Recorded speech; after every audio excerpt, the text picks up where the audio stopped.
ଉପରେ ପରିବେଷଣ କରୁଛନ୍ତି ତାଙ୍କ ମଧ୍ୟରୁ ଶ୍ରୀ ଦାସ ବେନୁର ଅଗ୍ରଗଣ୍ୟ। ତେଣୁ ଶ୍ରୀ ଦାସ ବେନୁର ଇଏ ହଉଛି ତୃତୀୟ ଗସ୍ତ ବରଗଡ଼କୁ। ଆଜି ସକାଳେ ସେ ପ୍ରଥମ ବରଗଡ଼ ଗସ୍ତ ସମ୍ପର୍କରେ ତାଙ୍କର ଅନୁଭବଟି ସେ ପ୍ରକାଶ କରୁଥିଲେ ଏବଂ ପଗଡ଼ି ପୁରୁଷ ମଧୁସୂଦନଙ୍କ ସମ୍ପର୍କରେ ଯେଉଁ ମୌଳିକ ଗ୍ରନ୍ଥଟି ସେ ରଚନା କରିଛନ୍ତି, ଆଉ କୌଣସି ରଚନା ବି ଯଦି ଶ୍ରୀଯୁକ୍ତ ଦାସ ବେନୁର କରିନଥାନ୍ତେ ତାହେଲେ ସେହି ପଗଡ଼ି ପୁରୁଷ ପାଇଁ ସେହି ବିନା ପଗଡ଼ିର ପୁରୁଷଙ୍କୁ ଆମେ ସବୁଦିନ ସ୍ମୃତିରେ ରଖିଥାନ୍ତୁ। ଆପଣଙ୍କୁ ଧନ୍ୟବାଦ, କୃତଜ୍ଞତା ଏବଂ ବରଗଡ଼ ପୁସ୍ତକ ମେଳା ତରଫରୁ ଆପଣଙ୍କୁ ଆମେ ସ୍ୱାଗତ ଏବଂ କୃତଜ୍ଞତା ଜ୍ଞାପନ କରୁଛୁ। ପ୍ରଫେସର କାମଦେବ ସାହୁ ଆମର ଯେକୌଣସି ଅନୁରୋଧକୁ ରକ୍ଷା କରି ଆସନ୍ତି 2022 ପୁସ୍ତକ ମେଳାରେ ଏପରି ଏକ ପ୍ରସଙ୍ଗରେ ସେ ତାଙ୍କର ଗବେଷଣାତ୍ମକ ନିବନ୍ଧ ପ୍ରକାଶ ଏଠାରେ ଉପସ୍ଥାପନ କରିଥିଲେ। ଗାନ୍ଧୀ ଏବଂ ଆମ୍ବେଦକର ଏପରି ଏକ ସ୍ପର୍ଶକାତର ପ୍ରସଙ୍ଗ ସମ୍ପର୍କରେ ସେ ତାଙ୍କର ବକ୍ତବ୍ୟ ପ୍ରଦାନ କରିଥିଲେ। ତେଣୁ ଯେତେବେଳେ ଶ୍ରୀଯୁକ୍ତ କାମଦେବ ସାହୁ ମହାଶୟ କହିଲେ ଯେ କେତେ ମିନିଟ ମତେ କହିବା ପାଇଁ ଆପଣ ଅନୁମତି ଦେବେ, ମୁଁ କହିଲି ଆପଣଙ୍କୁ ଅନୁମତି ଦେବା ପାଇଁ ମୁଁ କିଏ? ତେଣୁ ସେ କହିଲେ ମୁଁ 50 କିଲୋମିଟର ଦୂରରୁ ଆସିଛି, ତେଣୁ 20 ମିନିଟ ଭିତରେ ମୋର ବକ୍ତବ୍ୟ ରଖିବେ। Welcome sir. ତାହେଲେ 300 କିଲୋମିଟର ଦୂରରୁ ଯିଏ ଆସିଛନ୍ତି ସିଏ କେତେ ମିନିଟ କହିବେ? ତାଙ୍କ ପାଇଁ କୌଣସି ସମୟର ସୀମା ନାହିଁ ଏବଂ ମୁଁ ଅନୁଷ୍ଠାନର କୁ ପ୍ରତିନିଧିତ୍ୱ କରୁଛି, ମୋର କିଲୋମିଟର ଜିରୋ, ତେଣୁ ମୁଁ ଜିରୋ କହିବି, ପରବର୍ତ୍ତୀ ସମୟରେ ଆଉ କିଛି କହିବି ନାହିଁ। ଆମର 6:45 ହେଇଛି, 6:42 ହେଇଛି, ଆମେ 8:30 ପର୍ଯ୍ୟନ୍ତ। ତେଣୁ ଦାସ ବେନୁର ସାର୍ ମହୋଦୟଙ୍କୁ ମୁଁ ନିବେଦନ କରିଥିଲି ଆପଣଙ୍କର ସମୟକୁ ଆପଣ ଆଦୌ ସଚେତନ ହେବେ ନାହିଁ ଏବଂ ମିନିମମ୍ 1 ଘଣ୍ଟା ଆପଣଙ୍କର ବକ୍ତବ୍ୟ ଆମେ ଶୁଣିବା ପାଇଁ ମାନସିକ ସ୍ତରରେ ଆମେ ପ୍ରସ୍ତୁତ ହେଇ ସାରିଛୁ। ତେଣୁ ଆଉ ଥରେ ଆପଣମାନଙ୍କର ତରଫରୁ ମୁଁ ଦାସ ବେନୁର ମହୋଦୟ ଏବଂ ପ୍ରଫେସର କାମଦେବ ସାହୁ ମହୋଦୟଙ୍କୁ ଆଉ ଥରେ ସ୍ୱାଗତ ଜଣାଉଛି, କୃତଜ୍ଞତା ଜଣାଉଛି ଏବଂ ପରିଶେଷରେ ମୁଁ ବିସ୍ମରି ଯାଇନାହିଁ। ଆଜି ହେଉଛି ଉତ୍କଳ କେଶରୀ ଡକ୍ଟର ହରିକୃଷ୍ଣ ମହତାବଙ୍କର 125ତମ ଜୟନ୍ତୀ ଏବଂ ଡକ୍ଟର ହରିକୃଷ୍ଣ ମହତାବଙ୍କର 125ତମ ଜୟନ୍ତୀ ଅବସରରେ ଆପଣମାନଙ୍କର ସମସ୍ତଙ୍କ ତରଫରୁ ତାଙ୍କୁ ଆମେ ବିନମ୍ର ଶ୍ରଦ୍ଧାଞ୍ଜଳି ଏବଂ ସମ୍ମାନ ଅର୍ପଣ କରୁଛୁ। ଏବଂ ଏହି ପ୍ରସଙ୍ଗରେ ବା ଏହି କଣ୍ଟେକ୍ସଟରେ ଯଦି କହିବା, ଗାନ୍ଧୀ ଭବନର ଯୋଉ ଅଟ୍ଟାଳିକା ଯୋଉ ଗୃହଟି ରହିଛି, ସଭାଗୃହଟି ରହିଛି, 1969 ମସିହାରେ ଡକ୍ଟର ହରିକୃଷ୍ଣ ମହତାବ ତାକୁ ଉଦ୍ଘାଟନ କରିଥିଲେ। ତେଣୁ ଆଜିକାର ଏହି ଅବସରରେ ଗାନ୍ଧୀ ସ୍ମୃତି ପାଠାଗାର ତରଫରୁ ଆମେ ସେହି ମହାନ ସାରସ୍ୱତ ସାଧକ ଏବଂ ରାଜନୀତିଜ୍ଞକୁ ସ୍ମରଣ କରୁଛୁ, ଶ୍ରଦ୍ଧାଞ୍ଜଳି ଅର୍ପଣ କରୁଛୁ ଏବଂ ସର୍ବପ୍ରଥମେ ମୁଁ ଆମନ୍ତ୍ରଣ କରିବି ପ୍ରଫେସର କାମଦେବ ସାହୁ ସାର୍ଙ୍କୁ ତାଙ୍କର ବକ୍ତବ୍ୟ ରଖିବା ପାଇଁ। Professor Kamdev Sahu sir.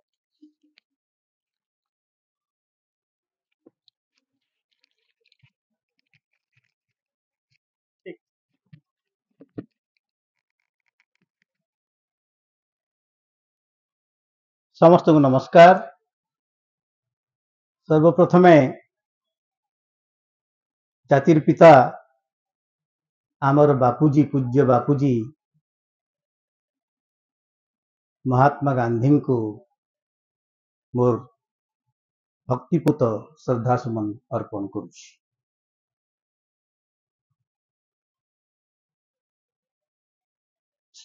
आजिर संयोजक महोदय, आजिर मुख्य आकर्षण जहां को मु छोट बेलू पढ़ी आसी दास बेनहुर महोदय और सामने थिबा विमाधर कोर कठु आरंभ करी समस्त गण्यमान्य भद्र व्यक्तिवृंद एवं बंधुगण 20 ରୁ 22 मिनिट भितर मु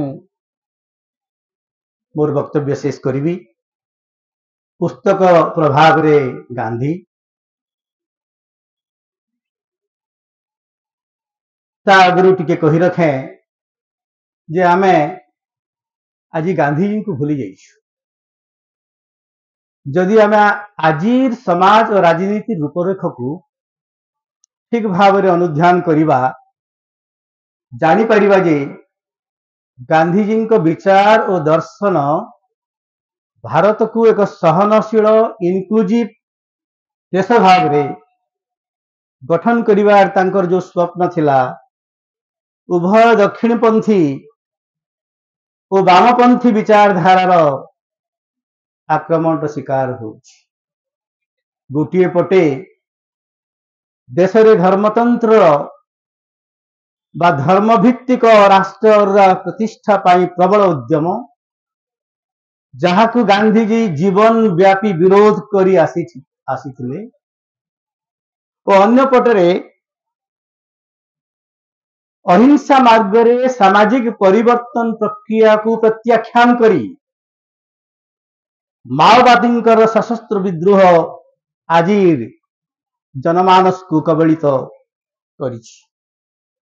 एपरिकी गांधीजी अनुगामी और तथाकथित गांधी प्रेमी मध्य तांको भूलिबा को बसिले किंबा आजिर समाज रे तांकर विचार रो प्रासंगिकता को प्रश्न करिवा आरंभ कले तांकर जयंती केवल चिराचरित प्रथा भाव रे पालन करा जाउछि तांकर वार्ता काटी पिंध कुटी खाओ स्वावलंबी हुओ आज सामाजिक स्लोगान भाव रे मध्य व्यवहृत हो नाही देश निश्चित भाव रे सर्वोदय बा समस्तंकर उन्नति मंत्र को पालन करू नाही परितापर विषय पृथ्वी सबुठु धनी व्यक्ति भारत में बास करुवा बेले आज मध्य 30 भाग अधिक लोक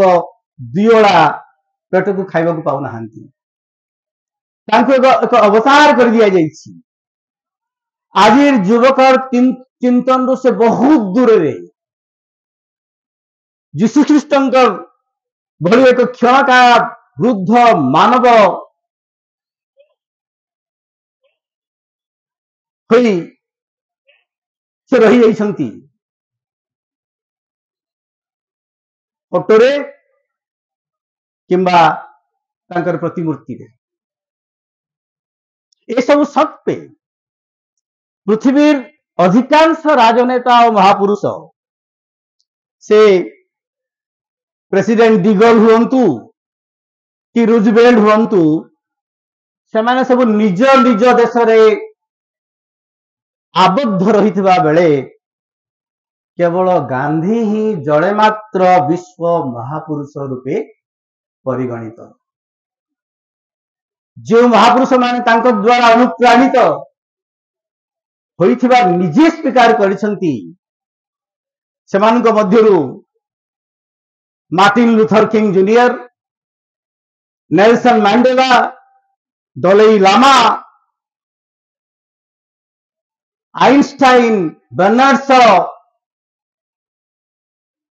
एवं ऑंग सान सू किंग एमिति किसिमकर ना किसी लोकंकर ना निया जाई पारे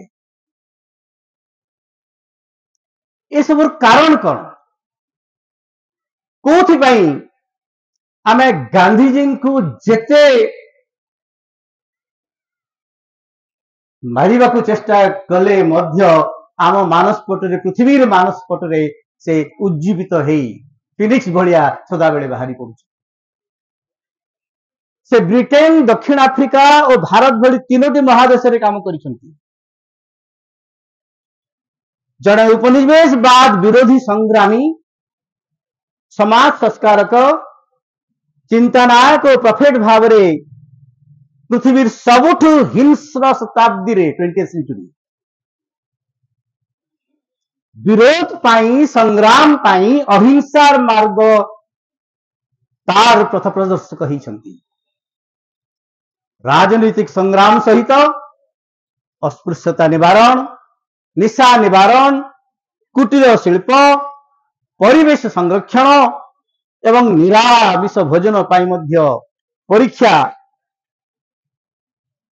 एवं संग्राम करिसंती तेबे ए सब ज्ञान तत्व आदर्श और नीति नियम पाई से भारतीय संस्कृति और परंपरा सहित अनेक धर्मग्रंथ शास्त्र पुराण और व्यक्ति विशेष ठारू प्रेरणा पाई ए सब विषय संक्षेप रे आलोचना करिबा आजिर मोर मुख्य उद्देश्य। दुईटी पुस्तक श्रवण पितृभक्ति नाटक और हरिश्चंद्र गांधीजी को बाल्यावस्था अत्यंत प्रभावित करथिला। एही चरित्र माने तांको पितृभक्ति सिखाई थिले एवं से अनुभव कले जे अनुताप रो निर्मलतम परिप्रकाश हेउची स्वीकृति एवं भूल रो पुनरावृत्ति न करिवा पाई दृढ़ प्रतिज्ञा। आपण माने पिता पुत्र रूपाख्यान तांकर जानि छंती कोन हेइथिला मो से सब कहिबि नाही। रूसीय लेखक एवं औपन्यासिक लियो टॉल्स्टॉय तांकर तीनोटी पुस्तक the king of God is within you, the gospel of grit एवं letter to a Hindu Gandhiji व्यक्तित्व को बहुत भाव रे प्रभावित करिसला। The kingdom of God is within you पुस्तक पढ़िबा पूर्व से अहिंसार एतेटा विश्वास करूनथिले। टॉल्स्टॉयंकर प्रेम और अहिंसार वार्ता युव भारतीय आंदोलनकारी व्यक्तिगत सामाजिक एवं राजनीतिक चिंता और कार्यकलाप को संपूर्ण रूपे प्रभावित करथिला एवं ये जो असहयोग आंदोलन पंथा तार बोधे सूत्रपात होइथिला। गांधीजी 1908 मसीह दक्षिण आफ्रिकार भोक्सरस जेल रु बाहरी इंग्लैंड जाइथिले एवं सेठारे फ्री हिंदुस्तान पत्रिका रे प्रकाशित लेटर टू ए हिंदू ए पुस्तक पढ़िबार सुयोग पाइथिले। टॉल्स्टॉय भाषा रे अन्यायर प्रतिवाद रो पंथा हिंस्र हेबा एक विरोधाभास यह द्वारा प्रेमर अर्थ और भाव संपूर्ण रूपे नष्ट हो जाए। 1910 टॉल्स्टॉय मृत्यु पूर्व गांधीजी सहित अनेक चिठी आदान प्रदान होता। गांधीजी शिखिले आम केवल प्रकृति प्रदत्त संपत्ति रे चलिबा अनुचित ताहले आम समग्र प्रकृति को खाई ध्वंस कर। Nature has provided enough for our need but not for our greed. Gandhiji पांचटा तत्व से विश्वास करथिले। सत्य अहिंसा भगवान ब्रह्मचर्य सत्याग्रह ए मध्यरु अधिकांश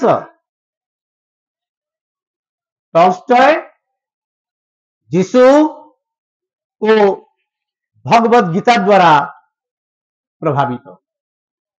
गांधीजी इंग्लैंड आईन छात्र थिबा समय लंडन शाकाहारी आंदोलन सभ्य मान संपर्क आसते से फेरिंगटन स्ट्रीट गोटे भजनालय Henry Salter plea for vegetarianism a पुस्तक गोटे कॉपी पाइथिले एवं ताकू पढ़िथिले। से समय पर्यंत गांधीजी प्रथा एवं परंपरार प्रभाव रे खाली शाकाहारी थिले। समस्त को जाना पाठ पढ़ा इंग्लैंड जावाकू अनुमति देवा पूर्व माँ तीनोटी शर्त रखिथिले तन्मध्यरु निरामिष भोजन गोटी थिला। गांधीजी इंग्लैंड आमिष भोजन न करबा पई मां को प्रतिज्ञा करथिले। तबे गांधीजी सॉल्ट पुस्तक पढ़िबा परे से यह द्वारा प्रभावित हो निज पसंद मुताबक प्रथम निज पसंद मुताबक शाकाहारी हेले। गांधीजी इंग्लैंड एडविन द्वारा भगवत गीतार इंग्राजी अनुवाद द सॉन्ग सेलेस्टियल पढ़िले एवं इंग्रेजी बंधु मान आगे तार व्याख्या कले। बदले इंग्रेज बंधु माने मैडम ब्लाभात्स्की रचित पुस्तक और दर्शन सहित गांधीजी को परिचित करे। ब्लाभात्स्की थियोसॉफिकल सोसाइटी धर्म सहित विज्ञान और ख्रीष्ट धर्म सहित हिंदू धर्म समन्वय पाई चेष्टा करुला। यही समय गांधीजी हिंदू धर्म पुस्तक व्यतीत अनेक क्रिश्चियन धर्म पुस्तक Bible the book of genesis एवं द न्यू टेस्टामेंट इत्यादि पढ़ी थे। द न्यू टेस्टामेंट ताकू खूब भल लगिला एवं से यही पुस्तक को गीता सहित तुलना करी एक सिद्धांत यही सिद्धांत से उपनीत होते जे उभय पुस्तक आमको गोटे कथा शिखाती ताहला त्याग और वैराग्य ही धर्मर उच्चतम परिभाषा।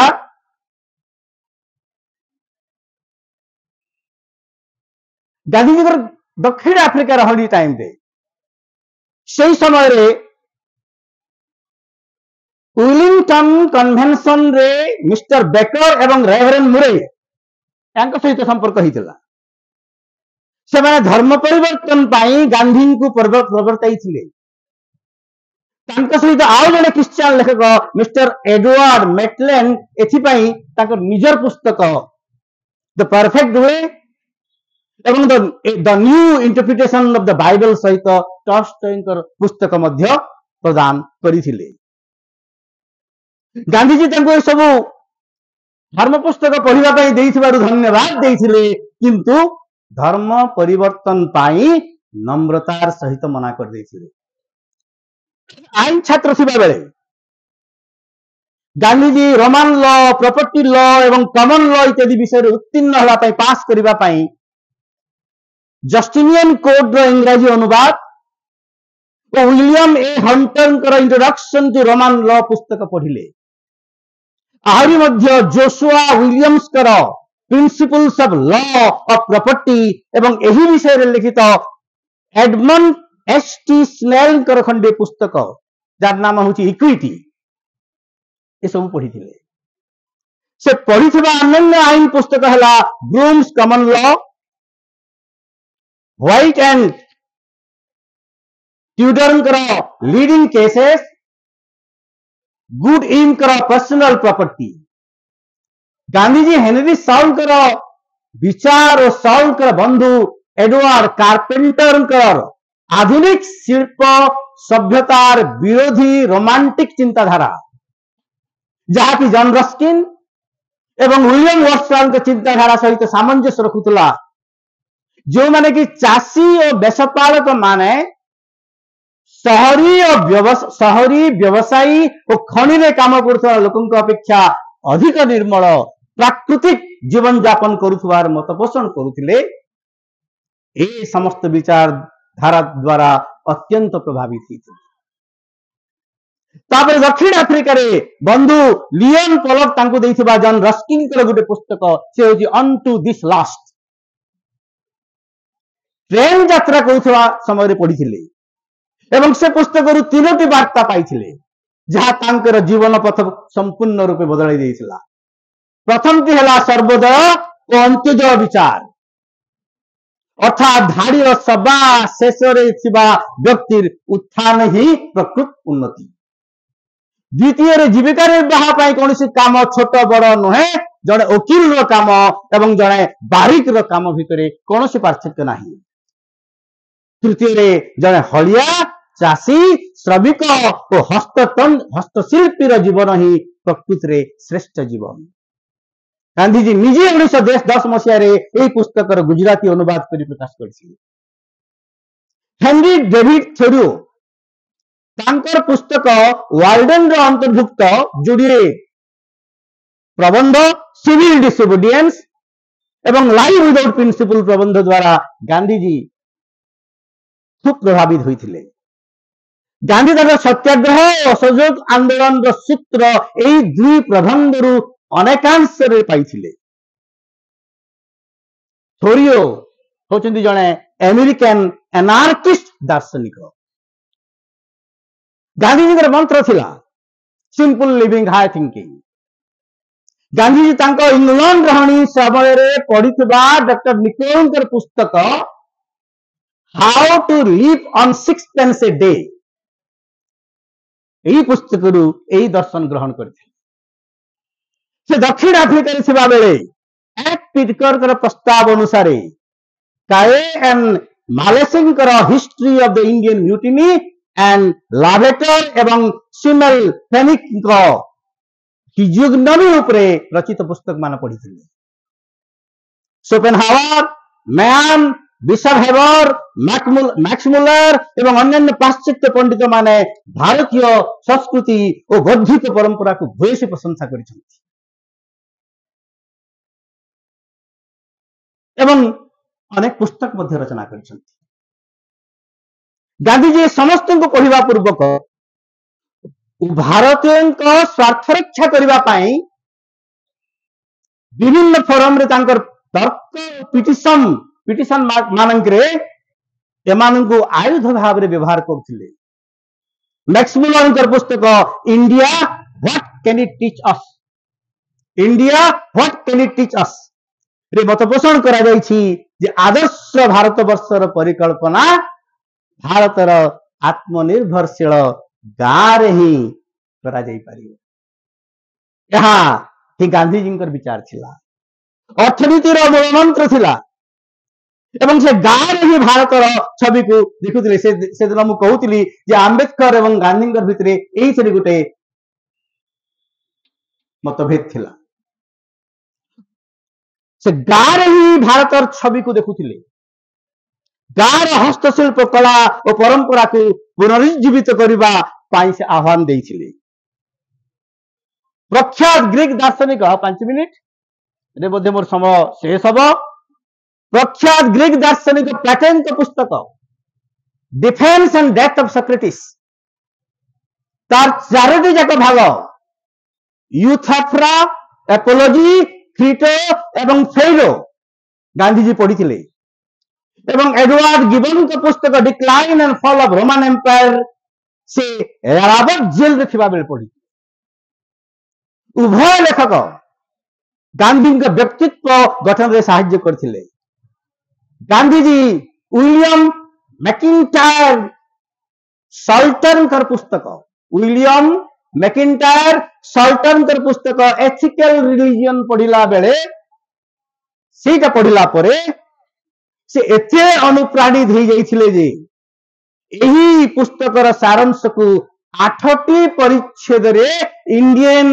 ओपिनियन कागज रे प्रकाश करथिले पुस्तकर सारमर्म हैला धर्म को जीवन नैतिक आधार और विश्वास प्रणाली भाव रे ग्रहण करा जिबा उचित रिचुअल्स इत्यादि जो अन्य पाश्चात्य लेखक मान गांधीजी प्रभावित करथिला गांधीजी को प्रभावित करथिला जो पुस्तक माने चार्ल्स डिकेन्स उपन्यासिक चार्ल्स डिकेन्स कर a tale of 2 cities Jonathan Swift कर गलिवर्स ट्रैवल्स परिधान योग्य गलिवर्स ट्रैवल्स रे आधुनिक सभ्यता पाई व्यंग और वक्रोक्ति माध्यम रे असहमति प्रकाश पाइछि गांधीजी तांकर पुस्तक हिंद स्वराज रे आधुनिक सभ्यतार भयावहता को सुंदर भाव रे उपस्थापित करिसंती गांधीजी भारतीय दर्शन धर्म और परंपरा को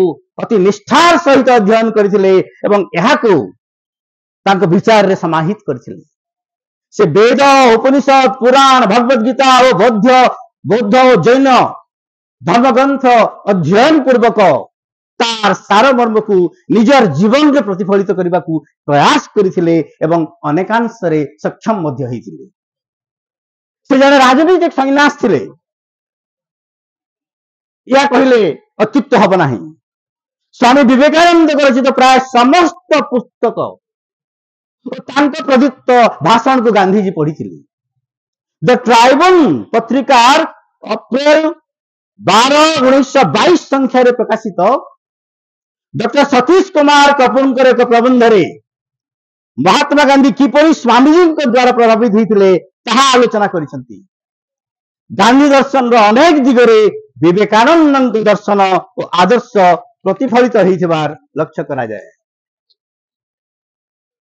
स्वामीजी 1900 मसीह प्रदत्त वर्क एंड इट्स सीक्रेट शीर्षक भाषण रे से भाषण सारमर्म को नहीं गांधीजी तांकर नीति आमर लक्ष्य प्राप्ति पाई केवल फल नुहे मार्ग मध्य नीति सिद्ध हवा कथा मीन्स एंड एंड उभय नीति सिद्ध हवा कथा यह ग्रहण करथिले। समस्त को समान दृष्टि देखा मानसिकता मध्य गांधीजी को स्वामीजी अवदान स्वामीजी वाणी को ही गांधीजी अन्य भाषा रे कहते contemporary religion only consist merely in eating and not eating कौन खाइल कौन न खाइल एटा होची हमरो रिलीजियन। ईशावास्य उपनिषद प्रथम मंत्र तेन त्यक्तेन भुंजिता मां गिधकास्य स्विद्धनम अर्थात धन को परिहार पूर्वक उपभोग कर जहाँ अन्यर ताकु प्राप्ति करिवार आशा करे नाही यह भयंकर आदर्श थिला। स्वामीजी आध्यात्मिक करुणा स्पिरिचुअल कंपेशन तत्पर सामंजस्य गांधीजी उक्ति non violence is the soul force the power of godhead within us सहित रही। विवेकानंद उक्ति कावाडिस इज नो वर्च्यू ग्रहण कर गांधीजी कहते टिके बदल cowardice is the greatest vice. Vivekananda Chicago conference of religion 1893 रे स्वामीजी से भाषण रे सर्वधर्म समन्वय आह्वान देते मुख्य थिला। गांधीजी यहाँ जीवन धर्म कर शेष मुहूर्त पर्यंत लड़ी। गांधीजी शिक्षा नीति रे मध्य स्वामीजी छाप संपूर्ण भाव रे रही। दरिद्र न्याय उक्ति टाइम यार श्रेय जदि गांधीजी को दिया जाता है यह से स्वामीजी ठारू प्राप्त होती। मोटामोटी भाव रे भगवद गीता परे विवेकानंद दर्शन ही महात्मा गांधी को अधिक प्रभावित करथिला। गांधी जी कष्टकर तांको विषय रे कम कहिबा ताठू अधिक कष्टकर। आज एतिकी पुणी थरे समस्त नमस्कार बहुत बहुत बहुत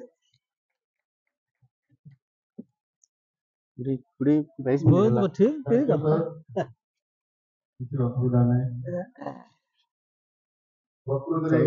पुस्तक प्रभाव गांधी एवं गांधी प्रभाव पुस्तक तार को छोड़ा समय मोर मन होता पुस्तक एवं गांधी संपर्क आलोचना कहीं करवा गांधी समग्र जीवनी कौन गोटे संपूर्ण पुस्तक कम जन्म 1948 जनवरी 30 पर्यंत समस्त कार्यकलाप को जदि संग्रहित करा जाए जहाँ संग्रहित हो रही 100 खंड संग्रहित हो जीवन को पढ़ले कौन सी एक संपूर्ण पुस्तक हो जहाँ हो आपन को आम कृतज्ञता जनाऊँ गांधी स्मृति पाठागार एवं पुस्तकालय तरफ आपण मैंने आमर जहाँ को छोड़ापी आग्रह सहित आपणकर मुहर से इतिहास आम अनुभव करुच्ची निमंत्रण करुच्ची प्रोफेसर दास बेंगलुरु सार महोदय को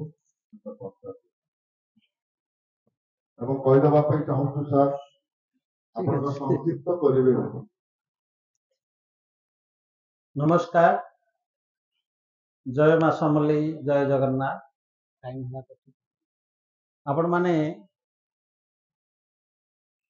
मंच रे अछंती डॉक्टर कामदेव साहू तांको ये सुनिले आपण माने मंच परिचालना करुचंती मोर सानो भाई डॉक्टर प्रदीप कुमार होता मंच सामना रे बीमाधर आज्ञा ठारू आरंभ करी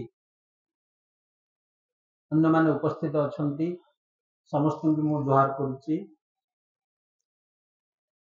आपण माने क्रिकेट खेल रे देखिथिबे जे दुई दल भाग नियंती गोटे दल तार खेल सारीदेला परे पिच की सजड़ा जाए से दुई प्रकार रोलर व्यवहार करा जाए लाइट रोलर हेवी रोलर किंतु कामदेव आज्ञा हेवी रोलर चले दे गले पिच उपरे आ लाइट रोलर रो किसी काम ना मु धन्यवाद दउची से खूब परिश्रम करी गांधीजी संपर्क में अनेक तथ्य आहरण कर उभय डाक्टर रामदेव आज्ञा होचंदी इंग्राजी भाषा साहित्य रे डाक्टर आ प्रदीप बाबू होचंदी शिक्षा शास्त्र रे डाक्टर मु कंपाउंडर भी नुह गोटे बड़ कथा होची जो विषय रखा है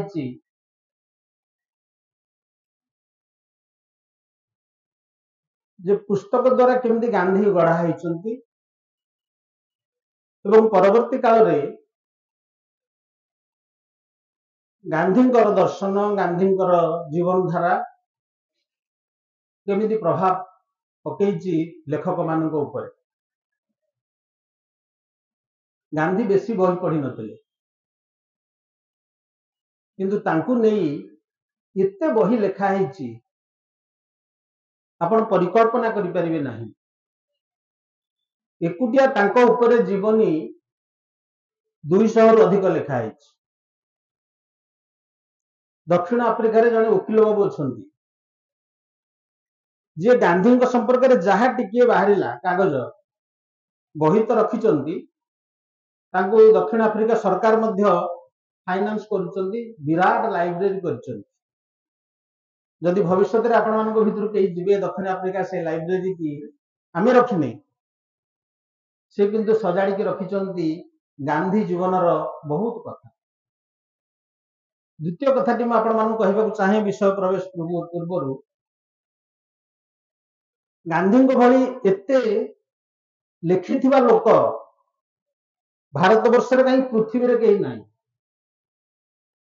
प्रदीप बाबू कहते तांकर जो 100 वॉल्यूम्स ऑफ कंप्लीट वर्क्स ताको डीजी तेंडुलकर 8टी छोट ग्रंथ करिसंती मोर मन अछि 25 वर्ष तले मु से 100 पब्लिकेशन डिवीजन छापिचंती एमती जेमती पुस्तक मेला है भुवनेश्वर पुस्तक मेला होता 3टा गुआ बस्तारे से बही जाक मुझे रिक्शा लदिकी नेली मत प्रथम विभूति बाबू थट्टा कले कहीं नौच कि आप विश्वास करंतु गांधी को पढ़िला परे मोर मन है जे एते पृष्ठा से लिखिले केमती चिठी आकार रे प्रबंध आकार रे कारण गांधी केवल स्वाधीनता संग्राम रे माति नथिले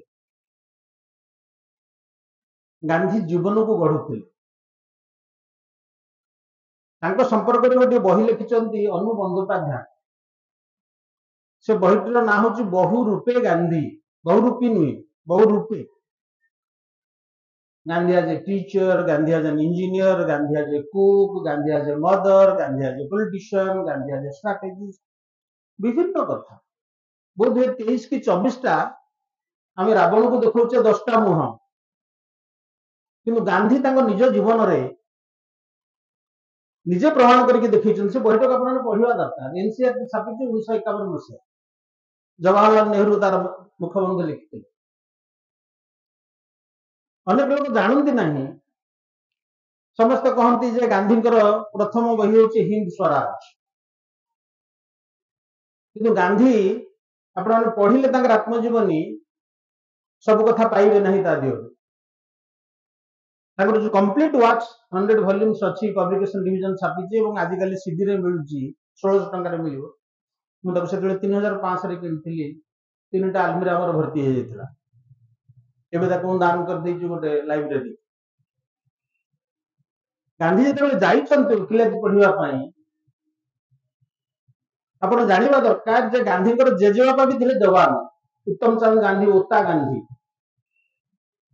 तांको बापा करमचंद गांधी काबा गांधी सी भी थे देवान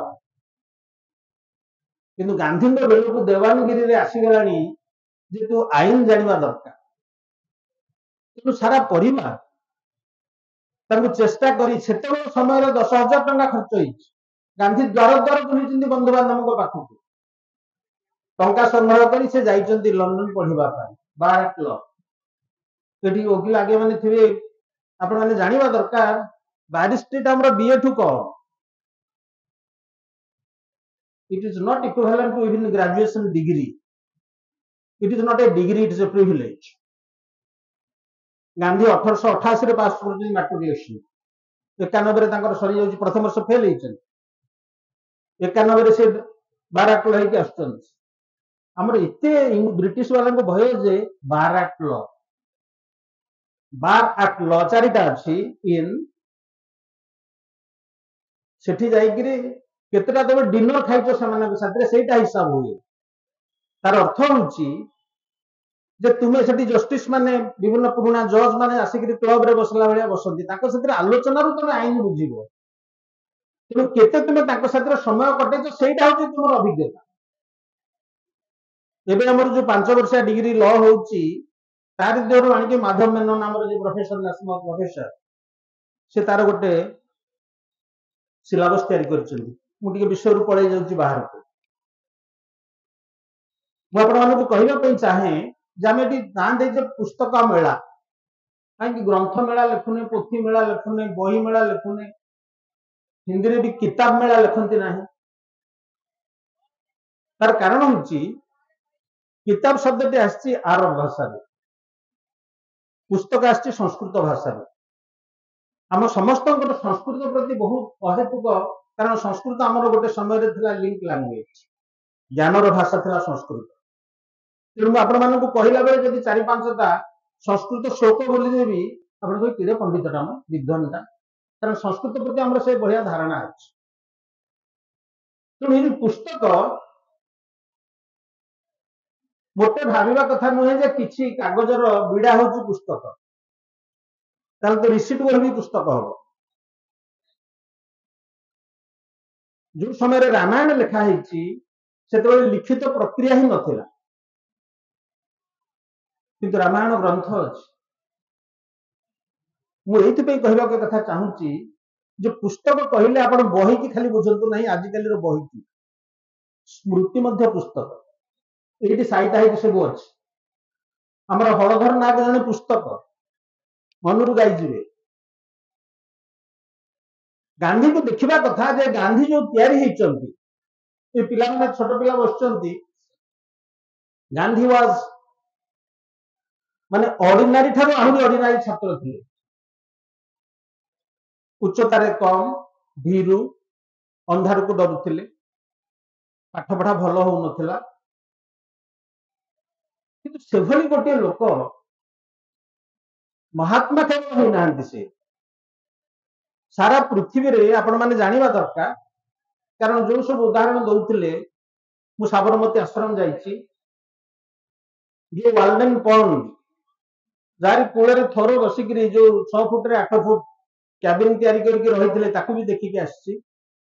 ଲଣ୍ଡନ ସ୍କୋୟାରରେ ଯୋଉଠି ଏବେ ଗାନ୍ଧୀଙ୍କର ଷ୍ଟାଚ୍ୟୁ ଲଗା ହେଇଛି, ତାକୁ ବି ଦେଖିଛି।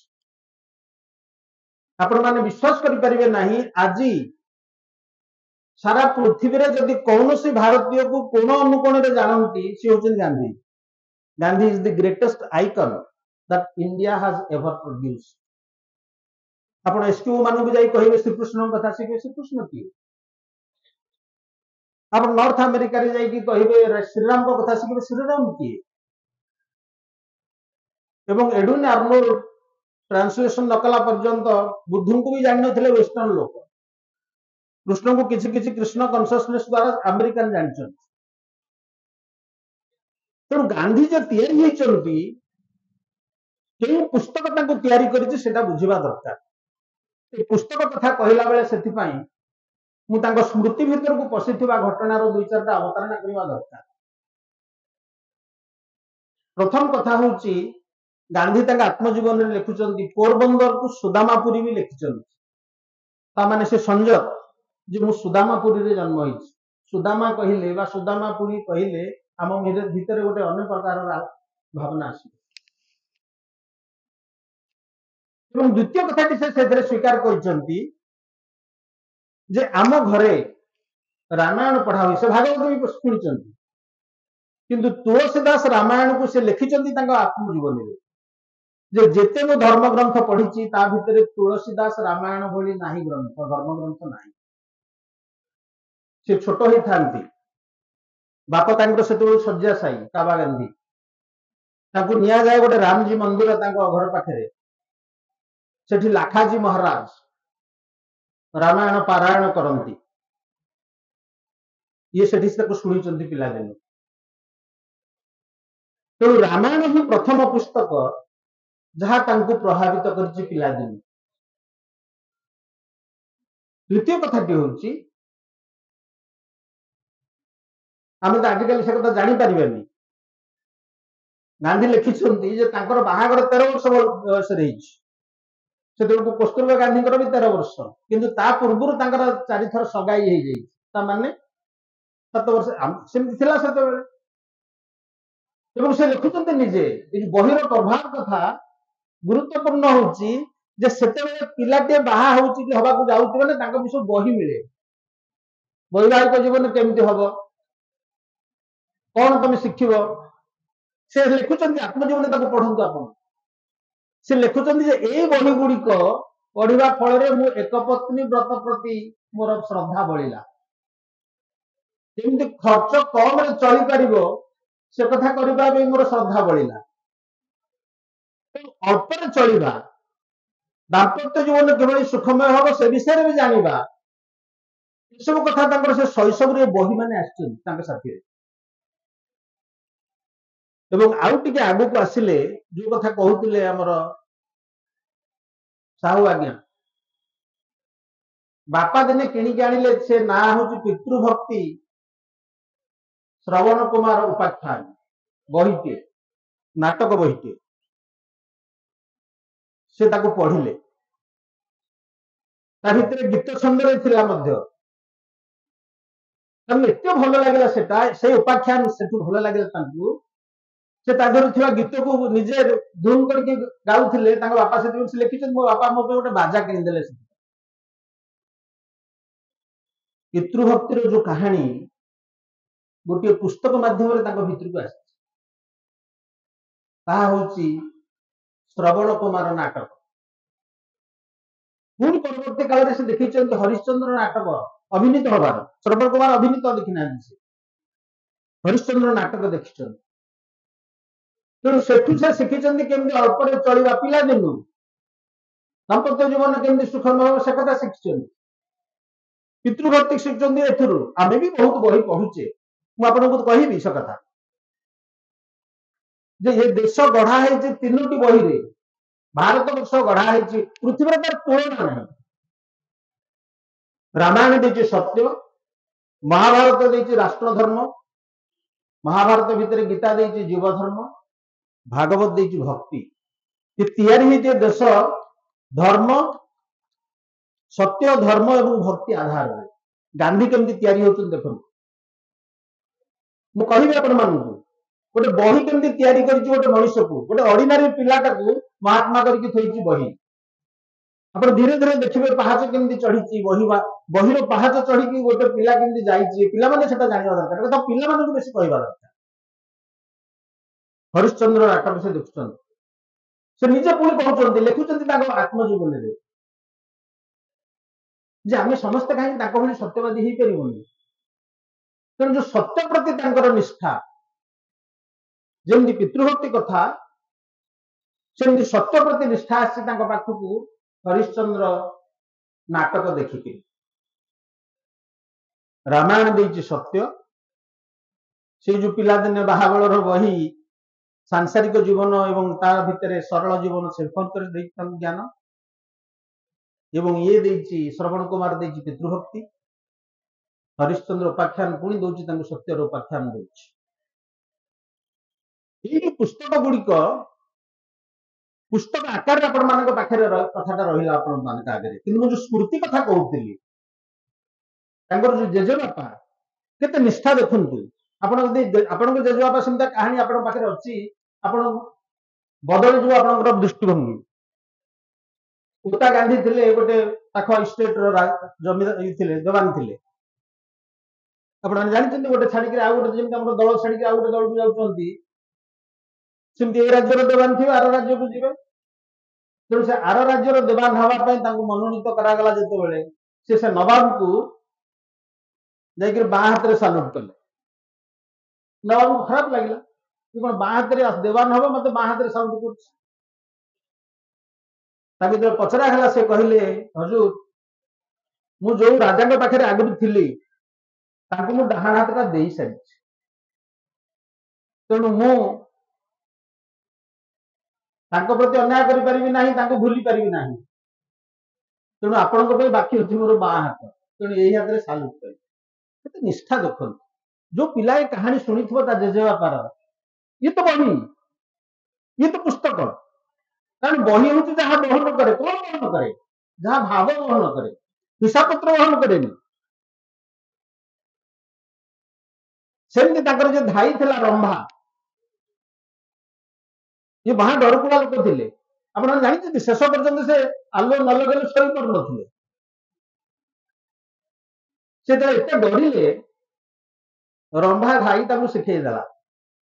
ମାନେ ଆଜିକାଲି ଏତେ ଲାଇଟ୍ ହେଇଛି ଆପଣ ଜାଣିପାରିବେନି। ଆପଣ ଯୋଉମାନେ ଅନ୍ଧାର ଘରେ ରହୁଥିବେ, ଘର ଭିତରେ ଲାଇଟ୍ ଜଳୁଛି, ବାରଣ୍ଡାଟା ଅନ୍ଧାର ଲାଗେ। ମୁଁ ତ ପିଲାଦିନେ ଦେଖିଛି ସେ ବାରଣ୍ଡାରେ ଗଲାବେଳେ ଘରେ ଡିବିରି ଜଳୁଛି, ତାହେଲେ ତମ ସାଇଟା ଏମିତି ଦିଶିବ। ଛୋଟ ପିଲା ଡରିବନି। ଭାଇ ଶିଖେଇ ଦେଲା, ତୁ ଯେତେବେଳେ ଏ ଘରୁ ସେ ଘରକୁ ଗଲାବେଳେ ବାରଣ୍ଡାରେ ଅନ୍ଧାରରେ ଯାଉଛୁ, ରାମ ରାମ କହିବୁ। ଆପଣ ମାନେ ନିଜେ ଜାଣିଥିବେ, ଯୋଉମାନେ ଗାଁ ଗହଳିରେ ରହୁଛନ୍ତି, ଗୋଟିଏ ଗାଁରୁ ଆଉ ଗାଁକୁ ଯିବା ପାଇଁ ଅନ୍ଧାର, କେତେ କାହାଣୀ ଅଛି। ମାନେ ବ୍ରହ୍ମ ରାକ୍ଷସ, ଚିରୁଗୁଣି, ସେ ମଶାଣି କଥା ସବୁ ଅଛି। ଲୋକ ତାଳି ମାରିକିରି ପାଟି କରିକି ଗୀତ ଗାଇ ଗାଇ ଯାଆନ୍ତି। କାହିଁକି ଗୀତ ଗାଆନ୍ତି? ପୁଣି ଭଜନ ଗାଇବେ, ଭଜନ ଗାଇ ଗାଇ ଯିବେ। ତାଙ୍କୁ ଲାଗିବ ଯେ ଠାକୁର ବି ସାଥିରେ ଚାଲିଛନ୍ତି। someone is there, his own voice becomes another person।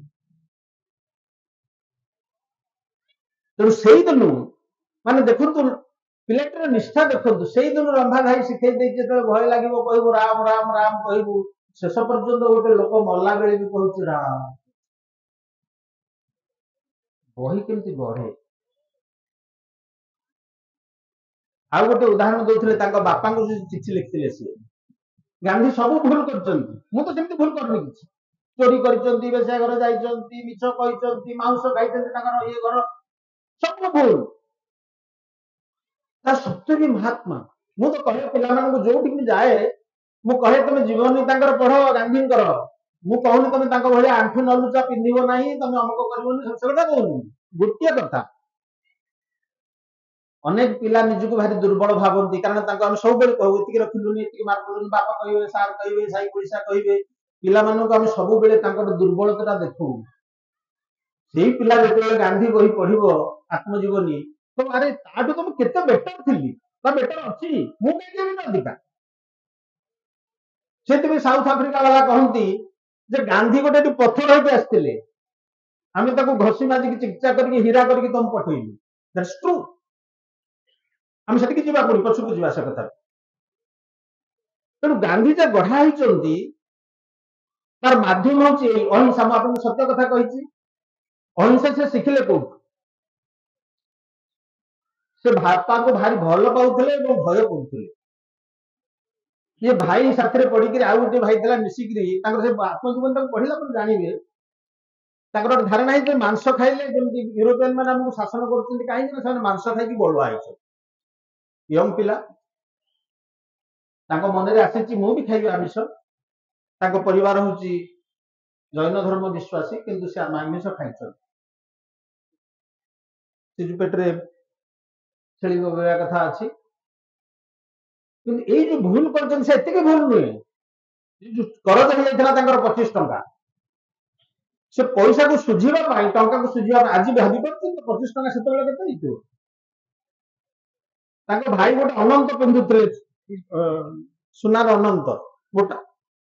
ସେ କହିଲେ ସେଥିରୁ ଖଣ୍ଡେ ଛିଣ୍ଡେଇକିରି ବିକିଦେଲେ ହେଇଯିବ ପଇସା। ଗାନ୍ଧୀ ନିଜେ ଛିଣ୍ଡେଇକି ବିକିଛନ୍ତି। ଏଇ ଯୋଉ ପାପ ବୋଧ,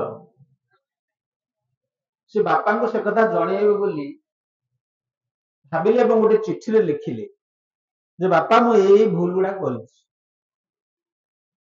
ବାପା ସେତେବେଳକୁ ଶଯ୍ୟାଶାୟୀ, ସେଜରେ ବସିଛନ୍ତି, ଇଏ ନେଇକି ଚିଠିଟା ଦେଲେ।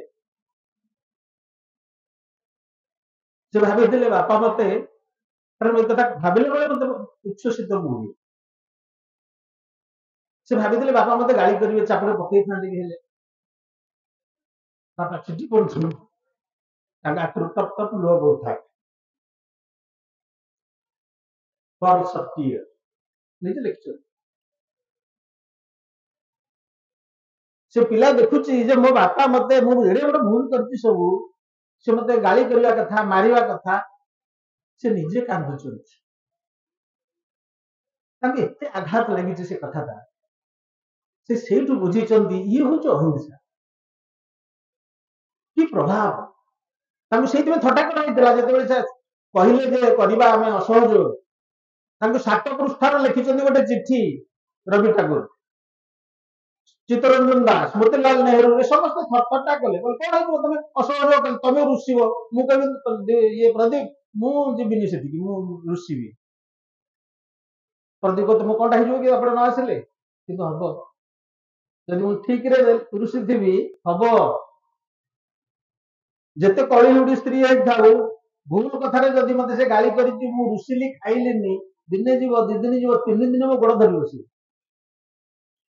That is the power of non violence तो आपण देखंतु छोट बेलो घटना भी पुस्तक पालटे से तैयारी करिची गांधी गांधी मैट्रिक पास करछन भावनगर कॉलेज रे किछ दिन पढिचंती टंका आदा हेची विभिन्न आडू संग्रह हेची जे जाइचंती इंग्लैंड पढिबा पई तांकर जो प्रथम बही आज जाय मु सुनिनी कोठी के कहिबार से बही ना एटा छपा ही ना आज जाय मु भाबुतली ताको छपे भी अछि से कंप्लीट वर्क रे that is the books name is a guide to London 1893 रे लेखा सेतबे ताको बहुत कारण आजिकल तो जे जाओ पारु लंडन जाउची ताको बहुत लोग पचारंती चिठी लिखंती तू केमती गलु कोन कलु आमे जानतु ये हो से मानु के जणेबा पई जे केमिति जाई होबो लंडन सेतबेले कारण आपण ए 20 वर्ष तळे तो मु देखिची केमिति मो पुआ आईटी पढी के केमिति अमेरिका किंतु पळे बापा की खुशी गोटे पुओ बड़ घर रे बहुत जमीबाड़ी घर फर बढ़िया अछि पुओ ले के अमेरिका रे बापा खुशी होउची वो जो माने जाइछते अमेरिका बटे भागन में दोई खेलछथि दिस इज माय एक्सपीरियंस मो पुओ आईआईटी खड़गपुर हार्टन स्कूल ऑफ बिजनेस रे एमबीए मो बहु से हम सब पळे आसी बर्तमान भुवनेश्वर रे अछि मो जियो national law school north eastern school college रो करछि तार एलएलएम एही अमेरिका रे भारतीय पिला दोई खेलंतिनी 2018 मसिया रे मु जाइथिली से American society of the Odia society of the Americas मतलब गोटे ना कहले कि भारतीय 140-43 कोटी रो लोक आमे मतलब गोटे ना कहंतु को भारतीय अमेरिका ऑस्ट्रेलिया चाइना रे जाइत्री एंटरप्रेन्योरशिप करछ देखै मालिक हिच Satyanarayana Nadella what is he CEO Microsoft manager चाकिरिया सुंदर पिचाई फोन करो तो ट्रम्प हमर कोन इतरे व्हाट इज ही गूगल रो सीईओ मैनेजर मतलब गोटे खाली आपण माने जो माने व्यस्त होचुन कि पिला को पठेबु विदेश बोली मतलब गोटे ट्रम्प नियम कर देला बर्तन कर दो समस्त सब देश तांग नेशनल इंटरेस्ट भी जगिले 143 कोटी देश भीतर मु जेते जहा को पचारली आपण किछि करिसथि एंटरप्रेन्योरशिप पंथा दुकान हले करथांत बुट्टा हले तयारी करी बिकु थांत सेटु nobody is an entrepreneur there everybody is an employ एठी एम्प्लॉय थांत सेठी एम्प्लॉय तो कोन बड़ कथा करथि गांधी आपण बुझिया कथा गांधी की मु अत्यंत आनंदित 1969 मसिया रे तांकर जो सेंटेनरी पालन करा गला मु सेते पुरी कॉलेज रे पाठ पढुथि गोटे सेंटेनरी ट्रेन बनुथला भारत सारा गांधी कर से जिंस सब देखा होतला मु खुशी प्रदीप तमे करिछ 69 मसिया रे तमर एठी गांधी स्मृति पाठागार भारत सरकार 1969 मसिया रे करथिले एनएसएस जो माने कॉलेज रे एनएसएस स्टार्टेड इन 1969 काहे की मु अनेक समय पचारि काहे की तमे गांधी कर जो एनएस सेंटेनरी ईयर रे एनएसएस काहे की करा गला काहे की दिया गलानी एमएलए मानन को से दायित्व काहे की दिया गलानी आउ काहा को छात्र मानन काहे दिया गला टीचर और छात्र को दिया है national service scheme to build the nation because they can only build the nation the teachers and students तो गांधी जेते जाइछन्ति दक्षिण अफ्रीका गांधी जाई नथले दक्षिण भारत पई दक्षिण अफ्रीका रोजगार पई जाइथि आपना आश्चर्य हेबे he was a failure as a lawyer 1891 रे आछन्ति जेते बेले से ये करिक 12 क्लॉक करिक आछन्ति भारत को फेरी ଆପଣ ଜାଣିଛନ୍ତି ପ୍ରଥମ ପଇସାଟା ସେ ଫେରେଇଥିଲେ 30 ଟଙ୍କା ନେଇଥିଲେ ଆଫିଡାଭିଟ୍ କରିବେ ବୋଲି ଜଣଙ୍କର he could not speak a word before the judge he had to return the money ତାଙ୍କ ଭାଇ ଲକ୍ଷ୍ମୀ ଦାସ ବ୍ୟସ୍ତ ହେଇ ପଡ଼ିଲେ କି କଣ କରିବାର ଥିଲା he was a mega failure as a lawyer ଆପଣ ଆଜି ବି କହିଲେ ଦକ୍ଷିଣ ଆଫ୍ରିକାକୁ ଆପଣ ଛାଡ଼ିବେନି ଆପଣ ପିଲାକୁ ପଢ଼େଇବାକୁ ସେ ସେତେବେଳେ ବାଧ୍ୟ ହେଇକି ଯାଇଛନ୍ତି South Africa because his drafting was very good English drafting is fantastic ଗୋଟେ ଲିଗାଲ ଏଜେଣ୍ଟ ଭଳିଆ ସେ ଦାଦା ଅବଦୁଲ୍ଲା ରସି ଯାଇଛନ୍ତି ଦକ୍ଷିଣ ଆଫ୍ରିକା ଯେତେବେଳେ ଆପଣ ପଢିବେ ଗୋଟେ ବହି ଅଛି ଗିରିରାଜ କିଶୋର ଲେଖିଛନ୍ତି ହିନ୍ଦୀରେ ଦ ପହେଲି ଗିରିମିଟିଆ ମୁଁ ତ କହିବି ଆପଣଙ୍କୁ ସେ ଯୋଉ ଗାନ୍ଧୀ କଣ ଇନଫ୍ଲୁଏନ୍ସ ପକେଇଛନ୍ତି ମୁଁ ଆଗ ଆଉ ଗୋଟେ କଥା କହିଦିଏ ଓଡ଼ିଆ ଭାଷାରେ ଯଦି କୌଣସି ବ୍ୟକ୍ତି ବିଷୟରେ ସବୁଠାରୁ ବହି ବେଶୀ ଲେଖା ହେଇଥାଏ ସେ ହେଉଛି ମୋହନ ଦାସ କରମଚନ୍ଦ ଗାନ୍ଧୀ ଯଦି କୌଣସି ଠାକୁର ବା ଠାକୁରାଣୀଙ୍କ ନାଁରେ ସବୁଠୁ ବେଶୀ ବହି ଲେଖା ହେଇଥାଏ ସେ ହେଉଛନ୍ତି ଶ୍ରୀ ଜଗନ୍ନାଥ ଓଡ଼ିଆ ମାନେ ଗାନ୍ଧୀଙ୍କ ଉପରେ ଗାନ୍ଧୀ ପୁରାଣ ଲେଖା ହେଇଛି ମୁଁ ସେ ପଛ କଥା ସେଟା ମୁଁ ଆଗ କହିଦିଏ ଆପଣ ଗାନ୍ଧୀ କଣ ଇନଫ୍ଲୁଏନ୍ସ ପକେଇଛି କେମିତି ପୁସ୍ତକ ତିଆରି କରିଛି ଗାନ୍ଧୀକି ଗାନ୍ଧୀ ସେ ପର୍ଯ୍ୟନ୍ତ ତିଆରି ହେଇନାହାନ୍ତି ये ସବୁ ଉପାଦାନ ପାଇଛନ୍ତି ସେ ଉପାଦାନ ସବୁ ତାଙ୍କ ଭିତରେ ଅଛି କାମରେ ଲାଗି ନାହିଁ ସେ ଯାଇଥିଲେ ପଇସା ରୋଜଗାର କରିବା ପାଇଁ ସାଉଥ ଆଫ୍ରିକା କିନ୍ତୁ ସେଠି ଯେତେ ଆଉ ଗୋଟେ ଦେଶରେ ସେ ଦେଖୁଛନ୍ତି ଯେ ଭାରତୀୟ ମାନଙ୍କୁ ନୁହେଁ କେବଳ ଏସିଆ କେବଳ ଭାରତୀୟ ନୁହନ୍ତି ସାରା ଏସିଆର ଲୋକଙ୍କୁ ଲାଇସେନ୍ସ କରିକି ନିଜର ଧରିକି ବୁଲିବାକୁ ପଡିବ ଆଇଡେଣ୍ଟିଟି କାର୍ଡ ନିଜେ ଗାନ୍ଧୀ ଗୋଇଠା ମାଡ ଖାଇଛନ୍ତି ସନ୍ଧ୍ୟା ମୁଣ୍ଡ ଫାଟିଛି ଏ ଯୋଉ ଅନ୍ୟାୟ ସବୁ ଭଲ କାମ କରିବା ପରେ ମଧ୍ୟ ସେ ବାରଟ ଲୟ ନିଜେ ଲୟର ଫାଷ୍ଟ ଟିକେଟ କରିକି ମଧ୍ୟ ତାଙ୍କୁ ଫୋପାଡ଼ି ଦେଇଛି କହିଲେ ବହୁତ କଥା ସମୟ ଯିବ ଗାନ୍ଧୀଙ୍କ ଭିତରେ ଗୋଟେ ପରିବର୍ତ୍ତନ ଆସିଛି ସେ ପରିବର୍ତ୍ତନଟା ବୁଝିବା ଦରକାର ଆଗ ଆସିଛି ପରିବର୍ତ୍ତନ ତାପରେ ଯୋଉ ଆମକୁ this last Bai John Ruskin ଆଉ ସବୁ କଥା ଆସିବ ଟଲଷ୍ଟୟ ଆସିବେ ଅନ୍ୟମାନେ ଆସିବେ ଡାଭିଡ୍ ଥୋରଙ୍କ କଥା ଆସିବ ଗାନ୍ଧୀ ଆଜି ଆପଣମାନେ ଯଦି ସାଉଥ ଆଫ୍ରିକା ଯିବେ ସେଣ୍ଟ ମାରିଜବର୍ଗ ଷ୍ଟେସନ ଦେଖିବେ କାଚରେ ତାକୁ ଯେମିତି ଇନ୍ଦିରା ଗାନ୍ଧୀକି ଯୋଉଠି ମରା ହେଇଥିଲା ଯେମିତି କାଚରେ କରିଛନ୍ତି ଲୋକ ଦେଖିବା ପାଇଁ ସେମିତି ସେ ଷ୍ଟେସନ ବର୍ତ୍ତମାନ ସାରା ପୃଥିବୀର ଲୋକଙ୍କ ପାଇଁ ଗୋଟେ ଦର୍ଶନୀୟ ସ୍ଥାନ ଯେ ଏଇଠି ଗାନ୍ଧୀକି ଫୋପାଡ଼ି ଦେଇଥିଲେ ତା ବ୍ୟାଗ ଗାନ୍ଧୀ ଟ୍ରେନରେ ଯାଉଛନ୍ତି ତାକୁ ମାରିଜବର୍ଗ ଷ୍ଟେସନରେ ସେ ଟିଟି ତାଙ୍କୁ ଠେଲିଦେଲା ତୁ ଯାଇପାରିବୁନି ସେ ମୋର ଟିକେଟ ଅଛି ଫାଷ୍ଟ କ୍ଲାସ ଟିକେଟ ଅଛି ଆମେ ଲୟ କି ଶୁଣୁଛୁ ଏମିତି ଶୀତ ଦିନ ଜିନିଷ ପତ୍ର ଫୋପଡ଼ା ହେଇଛି ଟ୍ରେନ ପଳେଇଲା କେହି ନାହାନ୍ତି ସେ ଷ୍ଟେସନରେ ଗାନ୍ଧୀଙ୍କ ଭିତରେ ସେଇଠି ଆସିଛି ପରିବର୍ତ୍ତନ ମୁଁ ସେଇଥିପାଇଁ ସବୁବେଳେ କହେ ଦୁଃଖଠୁ ଭଳିକି ଆଘାତଠୁ ଭଳିକି ବଡ ଶିକ୍ଷକ କେହି ନାହିଁ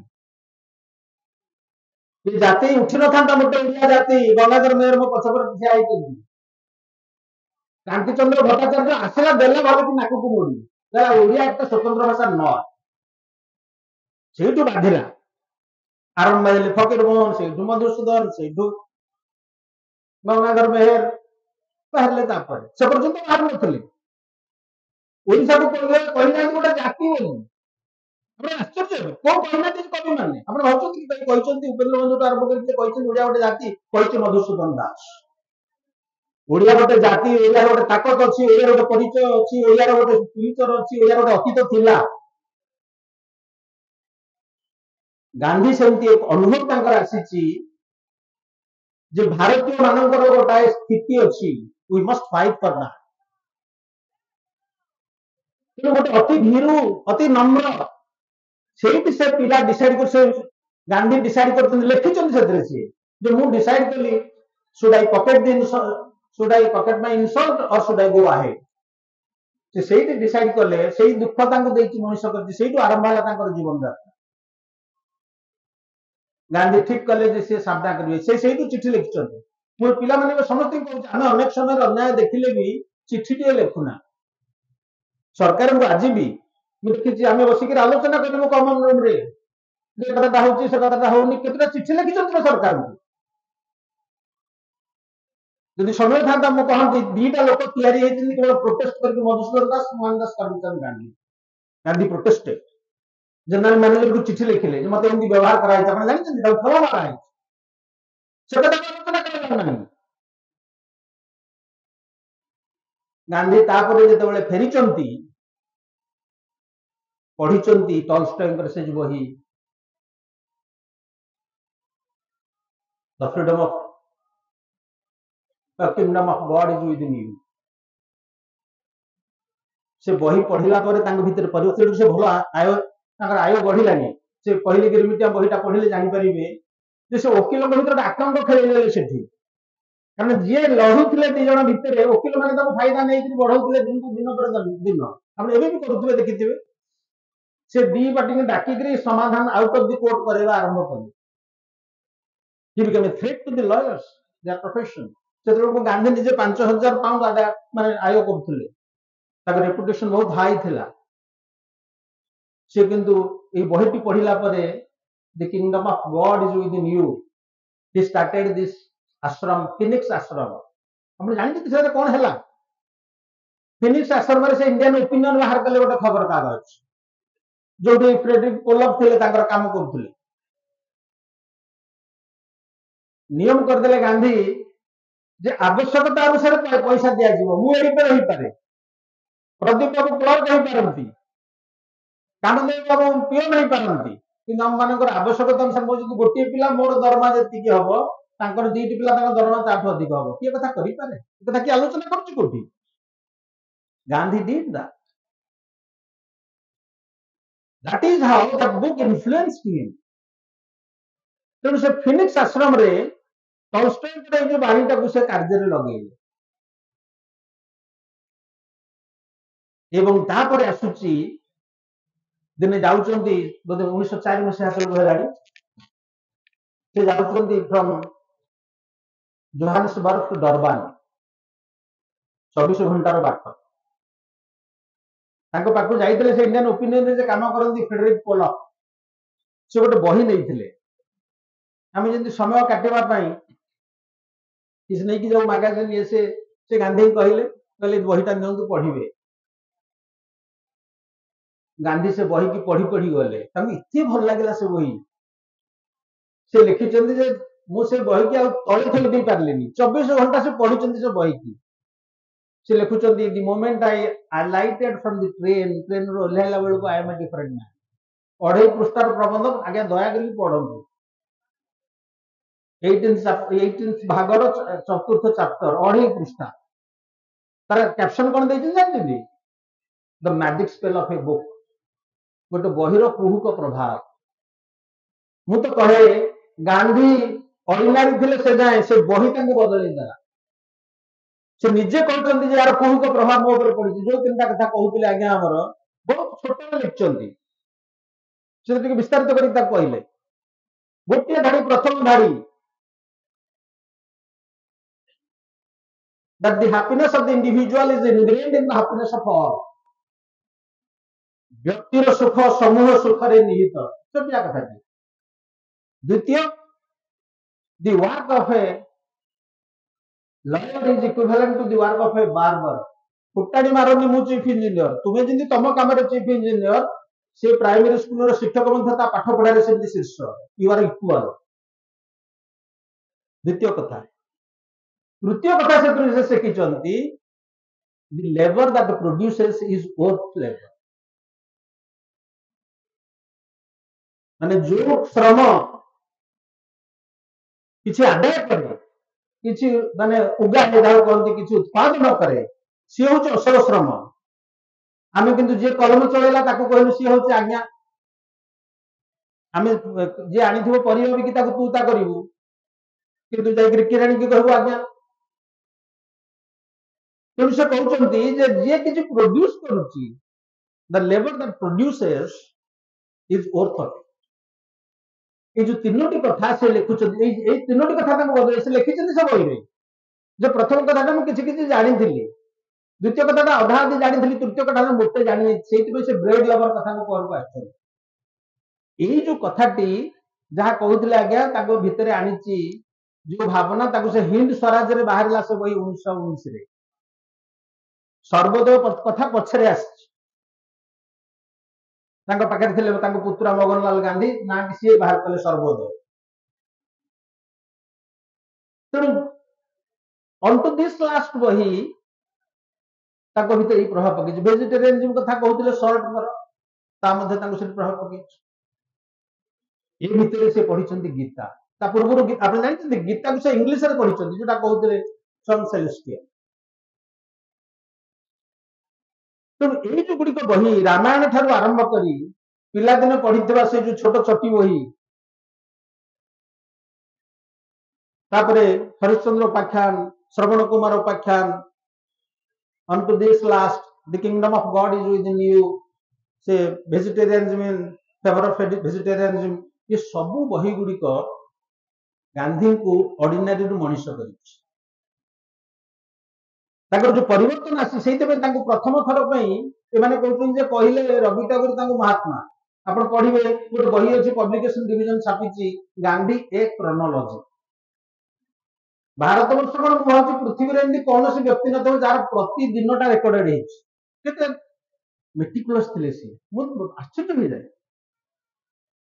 ଆପଣମାନେ କେହି ଆପଣଙ୍କ ଭିତରୁ କିଏ ପ୍ରତିଦିନର କହିପାରିବେ ଯେ ଅନ୍ୟ ଦିନ ଆପଣଙ୍କର ପଚାରିଲେ ଯେ ଆଜ୍ଞା ଥିଲେ ମିନିଷ୍ଟର ଏଥିରେ ଉଚ୍ଚ ଶିକ୍ଷାର, ସେ ପିରିୟଡରେ ବି ରଖିଥିବେ କି? ସେ କାହିଁକି ରଖିବେ?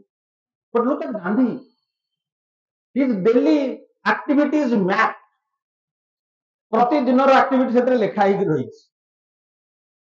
ସେଇଥିରେ ଅଛି 1895ରେ ତାଙ୍କୁ ସାଉଥ ଆଫ୍ରିକାରେ ଦେଶିକୋତ୍ତମ ମହାତ୍ମା ଉପାଧି ଦିଆଯାଇଥିଲା। ତାମାନେ ସେତେବେଳକୁ ସେ ପ୍ରସିଦ୍ଧ ହେଇସାରିଛନ୍ତି। ଗାନ୍ଧୀ ତାପରେ ଆସିଛନ୍ତି ଭାରତ ବର୍ଷକୁ, 1914ରେ ଆସିଲେ, 15ରେ ଅଟକିଲେ, ଫାଷ୍ଟ ୱାର୍ଲଡ ୱାର ପାଇଁ ଇଂଲଣ୍ଡରେ ସେ ଭଲେଣ୍ଟିୟର ହେଲେ, 16ରେ ଆସିଲେ, ଭାରତ ସାରା ବୁଲିଲେ, 17ରେ ଚମ୍ପାରଣ ସତ୍ୟାଗ୍ରହ, 18ରେ ରାଓଲାଟ ଆକ୍ଟ ବିରୁଦ୍ଧରେ ତାଙ୍କର ବ୍ଲାକ୍ ଆକ୍ଟ କହିକିରି ସେ ତାଙ୍କର ମତାମତ ଘୋଷଣା କଲେ। 19ରେ ଜାଲିଆନାୱାଲାବାଗ ମାସାକର ହେଲା ପରେ ସେ 20ରେ ଅଗଷ୍ଟରେ ଆରମ୍ଭ କରୁଛନ୍ତି ଅସହଯୋଗ। ମୁଁ ଆପଣମାନେ ସମସ୍ତେ ଏଠି ବିଦ୍ୱାନ ଉପସ୍ଥିତ ଅଛନ୍ତି, ଆପଣମାନଙ୍କୁ ପଚାରୁଛି ଗାନ୍ଧୀ ଭଳି ଗୋଟେ ଲୋକ ସହଯୋଗୀ ଥିଲା। he had great faith in British justice system। ଅନେକ ଲୋକ କହନ୍ତି ସେ ପ୍ରଥମ ଯୁଦ୍ଧ ବେଳେ, ବିଶ୍ୱଯୁଦ୍ଧ ବେଳେ ସେ କାହିଁକି ସୈନ୍ୟ ସଂଗ୍ରହ କରୁଥିଲେ, ଫଣ୍ଡ ରେଜ କରୁଥିଲେ, ଲୋକ ଉଠାନ୍ତି ପ୍ରଶ୍ନ। ଏଇଥିପାଇଁ ତାଙ୍କର ବିଶ୍ୱାସ ଥିଲା, ମୋର ବିଶ୍ୱାସ ଅଛି ପ୍ରଦୀପ ପାଖରେ ଗଲେ ମୁଁ ଆସିଛି, କାଲି ମୋର ବିଶ୍ୱାସଘାତକତା ସେ କରିବ, ଆଉ ଆସିବି। ଏଇ ଯେତେବେଳେ ବିଶ୍ୱାସଘାତକତା କରିଛି ବ୍ରିଟିଶ ସରକାର, ସେ ତାଙ୍କର ସବୁ ଫେରେଇ ଦେଇକିରି ଆରମ୍ଭ କରିଛନ୍ତି ଅସହଯୋଗ। ଅସହଯୋଗ କାମ ଦେଇନି, ତାଙ୍କୁ ୱିଥଡ୍ର କରିବାକୁ ପଡିଛି। 26 ପର୍ଯ୍ୟନ୍ତ ତାଙ୍କୁ ଜେଲ ହେଇଥିଲା, ସେ ସମୟରେ ରଚନାତ୍ମକ କାମ କରିଛନ୍ତି, କହିଲେ ତ ବହୁତ କଥା ଅଛି। 30ରେ ସେ ଆରମ୍ଭ କରୁଛନ୍ତି ଆଇନ ଅମାନ୍ୟ ଆନ୍ଦୋଳନ। କୋଉଠୁ ଶିଖିଛନ୍ତି ସେଟା? ପୁଣି ଗୋଟିଏ ବହି ଇନଫ୍ଲୁଏନ୍ସ କରିଛି, ତାଙ୍କୁ ଗାନ୍ଧୀକି ତିଆରି କରିଛି। ଦ୍ୟାଟ ଇଜ ଯୋଉ କଥା କହୁଥିଲେ ସିଭିଲ ଡିସୋବିଡିଏନ୍ସ। ଏଇ ହେନରୀ ଡାଭିଡ ଥୋରୋ, ସେ ହାର୍ଭାର୍ଡ ଗ୍ରାଜୁଏଟ, ଯେତେବେଳେ କଳାଗରୁ ଭେଦ କରିକିରି ନିଗ୍ରୋ ମାନଙ୍କୁ ଟିକସ ବସେଇଥିଲା ଅଧିକା, ସେ ଯାଇକିରି ସେ ଜାଗାକୁ ଦେଖିଛୁ ମୁଁ ମାସାଚୁସେଟ୍ସରେ, ଆମ ଏଇ ମନମୋହନ ମିଶ୍ରଙ୍କ ପୁଅ ସେ ପାଖାପାଖି ଏରିଆରେ ଅଛନ୍ତି, ଲିଙ୍କନ ଏରିଆରେ। ଆପଣ ଖୁସି ହେବେ ଦେଖିଲେ, ସୂତାରେ ଏମିତି ବନ୍ଧା ହେଇଛି, ଗାନ୍ଧୀ ହେରିକାଙ୍କର ସବୁ ଫଟୋ ମରା ହେଇଛି, ଏଇ ବାଟେ ଏମିତି ଯାଉଥିଲେ। ସେ ଗୋଟେ କ୍ୟାବିନ, ଶୀତ, ଆମ ଦେଶ ଭଳିଆ ନୁହେଁ, ଆମେ ତ ଆରାମରେ ରହିପାରିବୁ, ଶୀତ ଯେ ଶୀତ, ସେ ନିଜେ ତିଆରି କରି $28 ଲାଗିଥିଲା ସେଥିପାଇଁ। ଗୋଟେ ଲୋକ ଜିଦ୍ଦି କରିକିରି ହେନରୀ ଡାଭିଡ ଥୋରୋ ସେଇଠି ରହିଲା ଏବଂ କହିଲା ମୁଁ ଟିକସ ଦେବି ନାହିଁ ସରକାରକୁ, ତାଙ୍କୁ ଜେଲକୁ ନିଆଗଲା। ସେ ଜେଲରେ ଥାଇକି ଲେଖିଛନ୍ତି ସିଭିଲ ଡିସୋବିଡିଏନ୍ସ। ମୋର କହିବାର ତାତ୍ପର୍ଯ୍ୟ ହଉଛି ଏ ବହି ଲେଖା ହେବାର 75 ବର୍ଷ ପରେ ଗାନ୍ଧୀ ତାକୁ ପଢିଲେ। କେତେ ଲୋକ ପଢିଥିବେ ତାକୁ? ଗାନ୍ଧୀ ହେଇଗଲେ। ଅନଟୁ ଦିସ୍ ଲାଷ୍ଟ ବହି କେତେ ଲୋକ ପଢିଥିବେ? ଗାନ୍ଧୀ ହେଇଗଲେ। କିନ୍ତୁ ଗାନ୍ଧୀ ତିଆରି ହେଇଛନ୍ତି ଏଇ ବହି ମାଧ୍ୟମରେ। These are the books which made Gandhi out of a common Mohan, ମୋହନରୁ Mahatma. ଏବଂ ତାଙ୍କର ପରିବର୍ତ୍ତନଟା ବେଶୀ ଆସିଛି କାରଣ ସତ୍ୟାଗ୍ରହର ସେ ଯୋଉ ଏକ୍ସପେରିମେଣ୍ଟ, କାହିଁକି ନା ତାଙ୍କର ପ୍ରଥମ ବାୟୋଗ୍ରାଫି ଲେଖିଛନ୍ତି ଯୋସେଫ ଡୋକ୍। ଆମର ଭାରତରେ ଛପା ହେଇଛି 1919ରେ, କିନ୍ତୁ ସେଠି 9-10ରେ ଛପା ହେଇଥିଲା। ଡୋକ୍ ମରିଗଲେ 13 ମସିହାରେ, ତାଙ୍କର 8 ବର୍ଷ ବଡ, ତାଙ୍କ ସାଥିରେ ସେ ଚଳିଛନ୍ତି। ସେ ସାଉଥ ଆଫ୍ରିକାର ଲୋକ, ମିଶନାରୀ, ଇଂଲିଶ ଲୋକ, କିନ୍ତୁ ଗାନ୍ଧୀଙ୍କର ପ୍ରଭାବ ଏତେ ସେତେବେଳକୁ ତାଙ୍କର ସେ ପ୍ରଥମ ବାୟୋଗ୍ରାଫି ଲେଖିଛନ୍ତି। ଯେ ଗାନ୍ଧୀ ପ୍ରଭାବରେ ଯୋଉ ବହି, ମୁଁ ସେଠିକି ଆସିବି ପରେ, ଗାନ୍ଧୀ ପ୍ରଭାବରେ ଯୋଉ ପୁସ୍ତକର କଥା କୁହାଯାଇଛି ସେ ହଉଛି ପ୍ରଥମ ପୁସ୍ତକ। ସେ ପୁସ୍ତକର ନାଁ ହଉଛି M.K. Gandhi, an Indian patriot in South Africa। ସେ ବହି ପରବର୍ତ୍ତୀ କାଳରେ ଭାରତ ବର୍ଷରେ ଛପା ହେଇଛି 1919 ମସିହାରେ। ଗାନ୍ଧୀ ପ୍ରଭାବରେ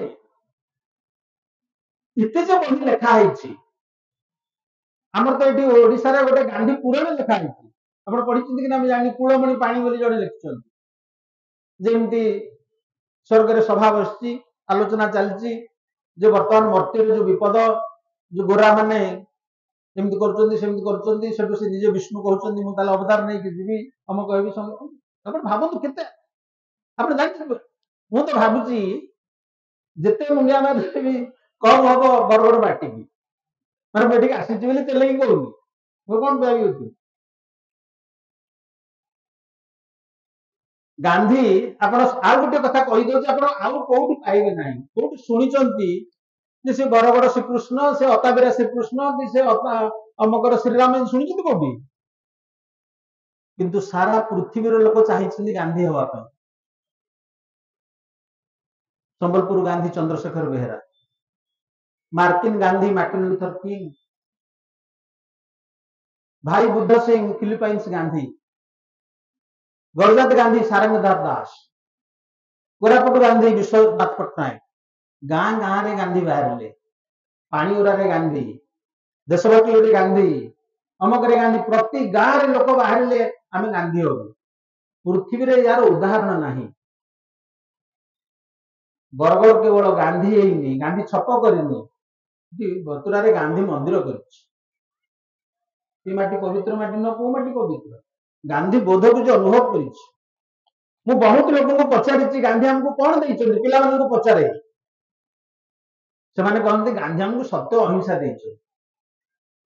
ଆପଣ ମାନେ କଣ ସେଥିରେ ଏକମତ? ସତ୍ୟ କଣ ଗାନ୍ଧୀ କୋଉଠି ତିଆରି କଲେ, କୋଉଠି ରୋଷେଇ କରିକି ବାହାର କଲେ ଫଳ? ସତ୍ୟ ତ କୋଉ କାଳ ଅଛି ସନାତନ ଧର୍ମ ସାଥିରେ, ତାକୁ ସେ ରିପ୍ୟାକେଜ କରିକି ଯେମିତି ପତଞ୍ଜଳି, ତାଙ୍କ ପତଞ୍ଜଳି କି ଆମ ରାମଦେବ ଦଉଛନ୍ତି, ସେ କଣ ଯୋଗ ଆରମ୍ଭ କରିଛନ୍ତି, ସେ ଶିଖଉଛନ୍ତି ପ୍ୟାକେଜିଂ। ଗାନ୍ଧୀ ସେମିତି ସତ୍ୟ ଥିଲା। ବୁଦ୍ଧ ବୌଦ୍ଧ ଧର୍ମ ତ ଅହିଂସା ହଉଛି, ଅହିଂସା ଆଉ କରୁଣା ହଉଛି ଦିଟା ତାର ଡେଣା ବୌଦ୍ଧ ଧର୍ମ। ଯଦି କିଏ ପିଲା ଅଛନ୍ତି ମତେ କହିବ ଗାନ୍ଧୀ କଣ ଆମକୁ ଦେଇଛନ୍ତି? ଡୁ ନୋ ଦିସ୍? ସେଲ୍ଫ ରିଲାଏନ୍ସ, ଆତ୍ମନିର୍ଭରଶୀଳତା ହଉଛି ଗାନ୍ଧୀଙ୍କର ସ୍ଲୋଗାନ। ମୁଁ ଯୋଉ କହୁଥିଲି ବହୁ ରୂପେ ଗାନ୍ଧୀ, ହି ହାଜ ଏକ୍ସପେରିମେଣ୍ଟେଡ ହିମସେଲ୍ଫ, ଆମେ ସବୁ କରିପାରିବା। ଯୋଉ ଜାତି ପରନିର୍ଭରଶୀଳ ହବ, ଯୋଉ ବ୍ୟକ୍ତି ପରନିର୍ଭରଶୀଳ ହେବ, ସେ ସ୍ୱାଧୀନ ରହିପାରିବ ନାହିଁ। ଗାନ୍ଧୀ ହଉଛନ୍ତି ପ୍ରଥମ ଲୋକ ଯିଏ ନିଜେ ସବୁ କାମ କରିକି ଦେଖେଇଛନ୍ତି, ନିଜ କାମ ନିଜେ କର ବୋଲି କହିଛନ୍ତି। ସେଥିପାଇଁ ତାଙ୍କର ସବୁଠାରୁ ଭଲ ସ୍ଲୋଗାନ ହଉଛି ଯେ କୁଟି ଖାଅ କାଟି ପିନ୍ଧ, କୁଟି ଖାଅ କାଟି ପିନ୍ଧ। ଏ ଅଞ୍ଚଳର ଲୋକ କାଟି ପିନ୍ଧନ୍ତି, ମୁଁ ଆସିଛି କିଣିବା ପାଇଁ କାଟି ଜିନିଷକୁ ଆଜି କିଣିଛି। এই ଅଞ୍ଚଳ ଓଡିଶାକୁ ଯୋଗଉଛି ଖାଦ୍ୟ, ଏ ଅଞ୍ଚଳ ନିଜେ କୁଟିକି ଖାଉଛି। ଏ ତ ଗାନ୍ଧୀ ସାଥିରେ ଅଛି ଏ ଲୋକ, ଏଇଠି ତ ମନ୍ଦିର ହବା କଥା। ଏତେ ପ୍ରଭାବ ଏ ବ୍ୟକ୍ତିର। ସେ ଥରେ ଗାନ୍ଧୀ ଗୋଟେ ଭାଷଣ, ଗାନ୍ଧୀ ଯେ ଫେଲ ମାରିନାହାନ୍ତି ସେ କଥା ନୁହେଁ, ଜିନା ତ ତାଙ୍କ କଥା ଶୁଣିଲେନି, ବହୁତ ବିରୋଧ ହେଇଛି, ଏବେ ବି ତ ସେ ବିରୋଧ ଚାଲିଛି। ଗାନ୍ଧୀ ବସିକିରି ଭାଷଣ ଦଉଛନ୍ତି, ରାଜା ମହାରାଜା ବସିଛନ୍ତି, ତାଙ୍କୁ ସେ ଶିଖେଇଲେ ଯେ ନିଜେ ନିଜ କାମ କର। କାରଣ ଆମର ରାଜା ମାନଙ୍କର, କାରଣ ସମ୍ବଲପୁର ଆମର ରାଜା ଅନୁଭବ କରିପାରିବେନି, ବହୁତ ଦିନ ଗଲେଣି ସେ 1857 ପୂର୍ବରୁ।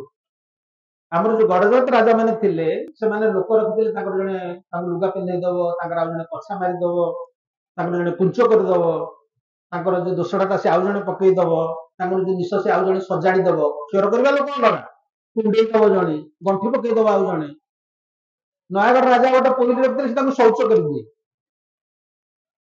That was the kind of life. କାରଣ ମୁଁ ଯଦି ବଡ ଲୋକ, ମୋ ବ୍ୟାଗଟା ଧରିକି ଯାଉଛି, ମୁଁ ଜଣେ ବଡ ଲୋକ ହେଇଥିବି।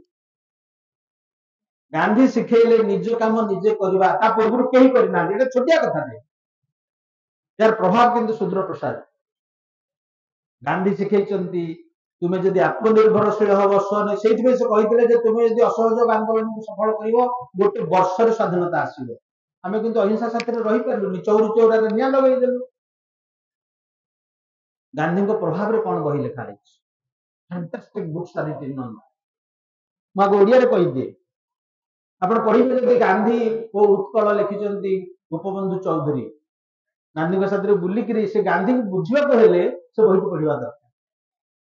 ସେକେଣ୍ଡ ବହିଟି ଲେଖିଛନ୍ତି ବିନୋଦ କାନୁନଗୋ, ଗାନ୍ଧୀ ଓ ଉତ୍କଳ। ଆଜି ମହତାବଙ୍କ କଥା କହୁଥିଲେ, ସିଏ ବି ଲେଖିଛନ୍ତି ଗାନ୍ଧୀଜୀ ଓ ଉତ୍କଳ। ଯୋଉ 10 ବର୍ଷର ଓଡ଼ିଶା, ସେଥିରେ ବି ସେ ରିଫ୍ଲେକ୍ଟ କରିଛନ୍ତି ସେ କଥା। ଶରତ ମହାନ୍ତି ପାଇଛନ୍ତି ସାହିତ୍ୟ ଏକାଡେମୀ ପୁରସ୍କାର ଗାନ୍ଧୀ ମଣିଷ। ମୁଁ ସେ ବହିକୁ ପଢିକି ଏତେ ପ୍ରଭାବିତ ହେଲି, ନିଜ କଥା କହିବା କଥା ନୁହଁ, ନୀଳଜଙ୍ଗ ଭଳିଆ କହିବାକୁ ପଡୁଛି। ମୁଁ ଆପଣମାନଙ୍କୁ କହିଦିଏ ଯେ ଗୋଟେ ଧର୍ମ ତିଆରି ହୁଏ ଜାଣିଛନ୍ତି କାହାଣୀ ମାଧ୍ୟମରେ। ଏ ଭାଷ୍ୟ ଧର୍ମ କରେନି। ଜିସସ୍ ମରିବାର ପାଖାପାଖି 300 ବର୍ଷ ପରେ ଖ୍ରୀଷ୍ଟ ଧର୍ମ ଆରମ୍ଭ ହେଇଛି, ଥ୍ରୁ ବିବ୍ଲିକାଲ ଷ୍ଟୋରିଜ। ବୁଦ୍ଧ ମରିବାର 200 ବର୍ଷ ପରେ ବୌଦ୍ଧ ଧର୍ମ ଆରମ୍ଭ ହେଇଛି, ଥ୍ରୁ ଜାତକ ଷ୍ଟୋରିଜ। ସନାତନ ଧର୍ମର ଆଧାର ହଉଛି ଏ ଉପନିଷଦ, ଏସବୁ କାହାଣୀ ମାଳା, ପୁରାଣ ଗୁଡାକ ତ କାହାଣୀ ପୁଞ୍ଜ। ମୁଁ ତ କହେ ରାମାୟଣ, ମହାଭାରତ, ଭାଗବତ ଏସବୁ pyramids of stories, story apartment. ତେଣୁ ଗାନ୍ଧୀକୁ ନେଇ କାହାଣୀ କରିବା ଦରକାର। ମୁଁ ସେଥିପାଇଁ ଆରମ୍ଭ କରିଥିଲି ଗାନ୍ଧୀ କାହାଣୀ। ମୋର ଇଚ୍ଛା ଥିଲା 100ଟା କରିବା ପାଇଁ, 62ଟା ହେଇଥିଲା। ମୋ ନନା, ମୋ ଫାଦର ଚାଲିଗଲେ, ସେ ରହିଲା ଯେ ରହିଲା। ତାପରେ ଗାନ୍ଧୀ ଗୀତ ମୁଁ ଲିଖିଥିଲି କିଛି, ସେ ବହି ହେଇଛି ସବୁ। କିନ୍ତୁ ଯୋଉମାନେ କରିଛନ୍ତି କାମ, ଓଡ଼ିଆରେ ଆଗ କହିଦିଏ। ଗୋଟେ ଉପନ୍ୟାସ ତ ଆପଣ ପଢିଥିବେ, ଉଦାହରଣ ଦଉଥିଲେ ବୋଧେ ମ୍ୟାଡାମ ସଙ୍ଗମିତ୍ରା ମିଶ୍ର ମହୋଦୟା, ମାଟିର ମଣିଷ କଥା କହୁଥିଲେ ନା। ମାଟିର ମଣିଷର ବଡ ଯୋଉ କ୍ୟାରେକ୍ଟରଟାକୁ ତିଆରି କରାହେଇଛି ଗାନ୍ଧୀ ମଡେଲରେ। ଗାନ୍ଧୀଙ୍କୁ ନେଇକିରି ଗୀତ ତ ଅଜସ୍ର ଲେଖିଛନ୍ତି ବୀର କିଶୋର ଦାସ, ମାୟାଧର ମାନସିଂ। ଏହି ଦେଶରେ ଲଭିଲେ ଜନମ ସବୁ ମନୁଷ୍ୟ ମଧ୍ୟରେ ଉତ୍ତମ, ଅତି ବଳବାନ ସରକାରକୁ ଦେଲେ ହଟାଇ ଦେଶରୁ ଦୂର। କେତେ ଗୀତ ଲେଖା ହେଇଛି ଗାନ୍ଧୀକି ନେଇକିରି। ସୁରେନ୍ଦ୍ର ମହାନ୍ତି, ଆପଣମାନେ ପଢିବେ ସେ ବହିକି, ଚମତ୍କାର। ମୁଁ ଆଶ୍ଚର୍ଯ୍ୟ ଯେ ଲୋକ କେହି ପଢୁନାହାନ୍ତି ସେ ବହି। ବାପୁ ନାଟକ ପଢିଛନ୍ତି ମ୍ୟାଡାମ? ବାପୁ ନାଟକ, ସୁରେନ୍ଦ୍ର ମହାନ୍ତି।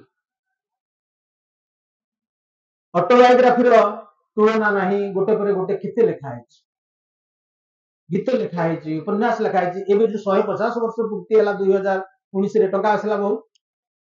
ତେଣୁ ଏ ସରକାରଙ୍କର ଇଚ୍ଛା ନଥିଲେ ମଧ୍ୟ, କାରଣ ମଦକୁ ଘରେ ଘରେ ପହଞ୍ଚେଇବାର ପରିକଳ୍ପନା ସରକାରଙ୍କର ଥିଲା, ବିଗତ ସରକାରଙ୍କର। ଇଆଡେ ଗାନ୍ଧୀ 150 ବର୍ଷ ପୂର୍ତ୍ତି ପାଳନ ହଉଛି, ଗ୍ରନ୍ଥ ପରେ ଗ୍ରନ୍ଥ, ବହି ପରେ ବହି ପ୍ରକାଶ ପାଉଛି। ଗାନ୍ଧୀଙ୍କୁ ନେଇକି ଗପ, ଗାନ୍ଧୀଙ୍କୁ ନେଇକି ଗୀତ, ଗାନ୍ଧୀଙ୍କୁ ନେଇକି ପ୍ରବନ୍ଧ, ଗାନ୍ଧୀଙ୍କୁ ନେଇକି ଉତ୍ସବ, ଗାନ୍ଧୀଙ୍କୁ ନେଇକି ସଭା, ଗାନ୍ଧୀଙ୍କୁ ନେଇକି ପଦଯାତ୍ରା ସବୁ ହେଲା। କିନ୍ତୁ ଯୋଉ କଥାଟି ଗାନ୍ଧୀ ଧରିଥିଲେ ନିଶା ନିବାରଣ କଥା, ସେ କଥାଟାକୁ ଧରାଗଲା। ବହୁତ ବହି ବାହାରିଛି, କିନ୍ତୁ ଇଂରାଜୀରେ ପ୍ରକୃତରେ ଯୋଉମାନେ ଗାନ୍ଧୀଙ୍କୁ ବୁଝିବାକୁ ଚାହାନ୍ତି, ଯୋଉ ହିନ୍ଦୀରେ ତ କହୁଥିଲି ପହିଲି ଗିରିମିଟିଆ, ଆହୁରି ବି ବହୁତ ବହି ଅଛି। ରାମଚନ୍ଦ୍ର ଗୁହା 3ଟି ଫାଣ୍ଟାଷ୍ଟିକ ବହି ଲେଖିଛନ୍ତି। ଗାନ୍ଧୀଙ୍କ ନାତି Rajmohan Gandhi, the good boatman, fantastic ବହି ଗୋଟେ ଲେଖିଛନ୍ତି। ଏପରିକି ମୁଁ ତ କହୁଛି, ଆପଣ ପଢନ୍ତୁ Nathuram Godse, why I killed Gandhiji, that book should be read. ଗାନ୍ଧୀଙ୍କୁ ନେଇ ଯେତେ ବହି ଲେଖା, ରୋମା ରୋଲା ଲେଖିଛନ୍ତି ବହି।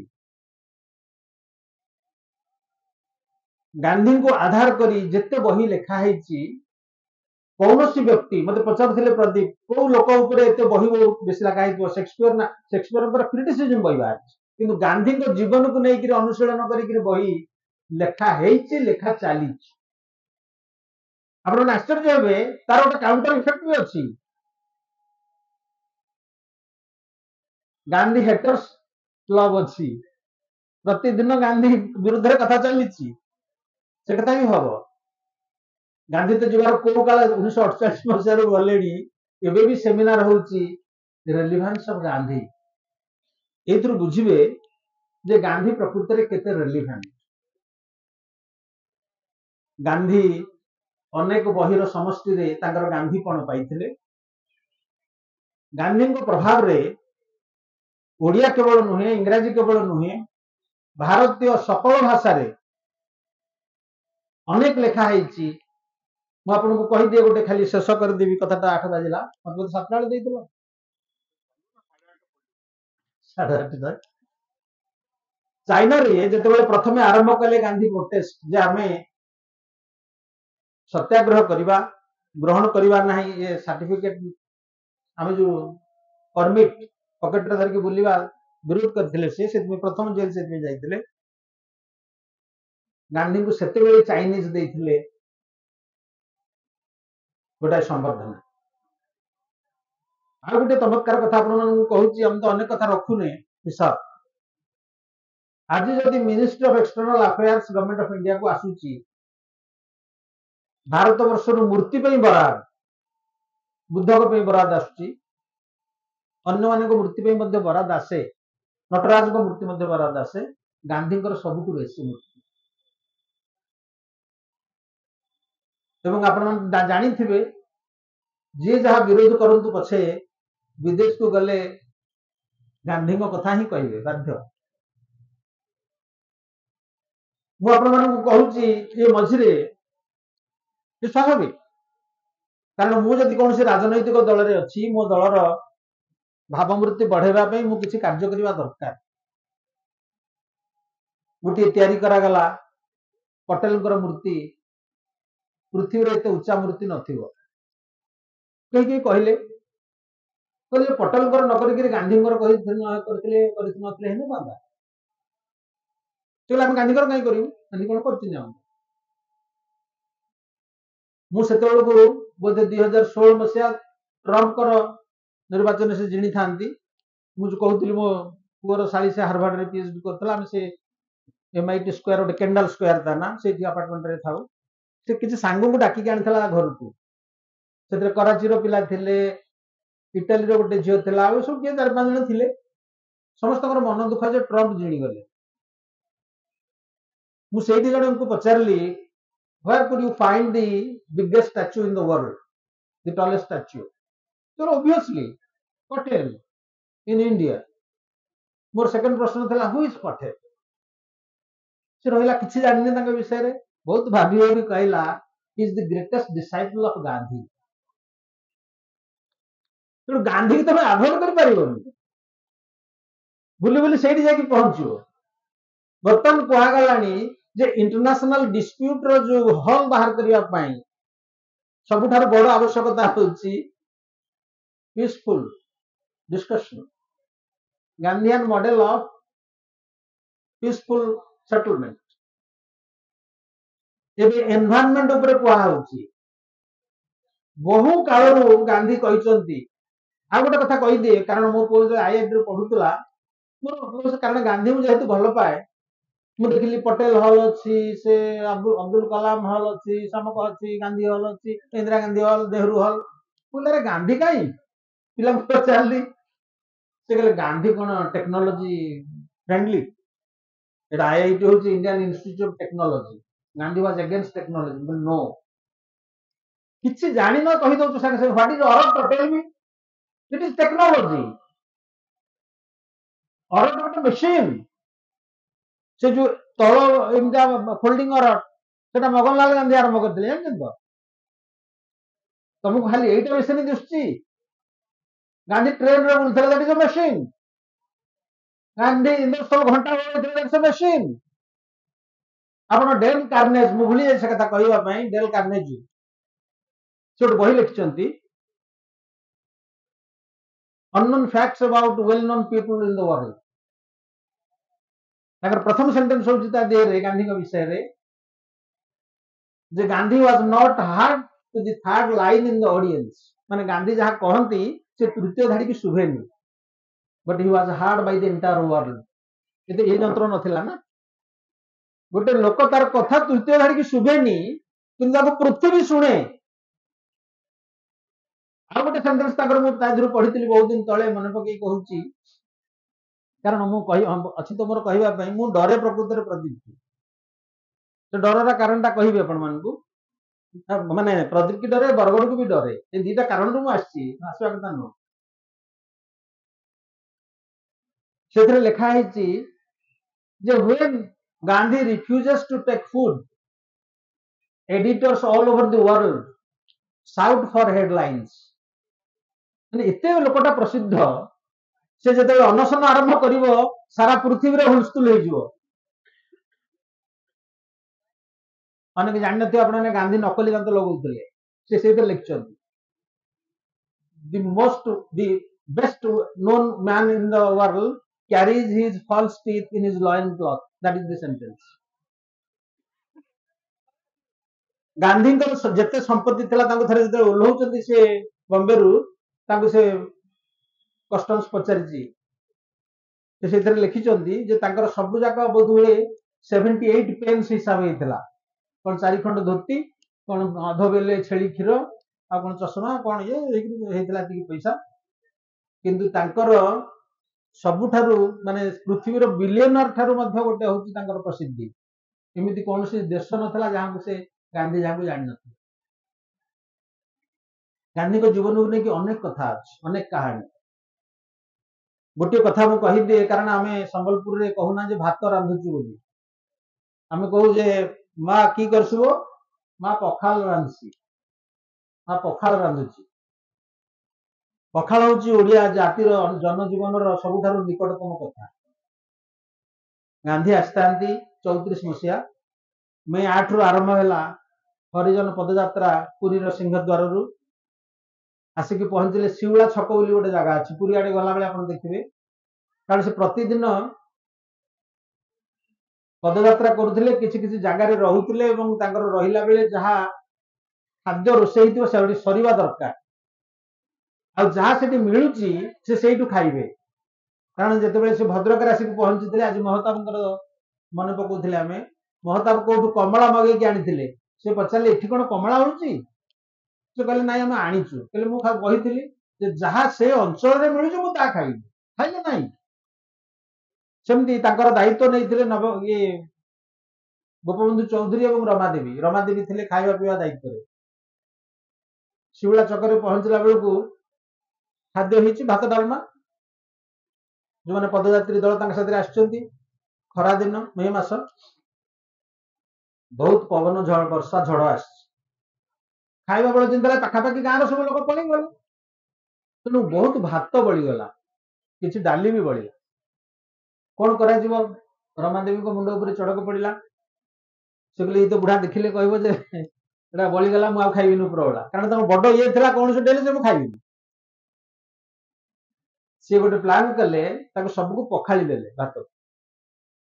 ଯେତେବେଳେ ଉପରବେଳା 3ଟା ବେଳକୁ ପୁଣି ଯିବା ଆସିବା ଆରମ୍ଭ ହବ, ମାନେ ପଦଯାତ୍ରା ଆରମ୍ଭ ହବ, ସେ ଡାଲିକି ଆଉ ଥରେ ବଘାରି ଦେଲେ, ଏବଂ ସେ ଠୋଲାରେ ପଖାଳ ଏବଂ ଡାଲି ସବୁ କର୍ମୀ ମାନଙ୍କୁ ବସେଇ ଦେଲେ ଖାଇବା ପାଇଁ। ଗାନ୍ଧୀ ଉଠିଲେ, ଯେତେବେଳେ ବାହାରିଲେ ଯିବା ପାଇଁ, ସେ କହିଲେ କଣ ଏ ଜିନିଷ, କଣ ଏଇଟା, ସେ ଜାଣିନାହାନ୍ତି ସେ ପର୍ଯ୍ୟନ୍ତ ଯେ ଭାତଟାକୁ ଏମିତି କରିକି ଖିଆଯାଇପାରେ।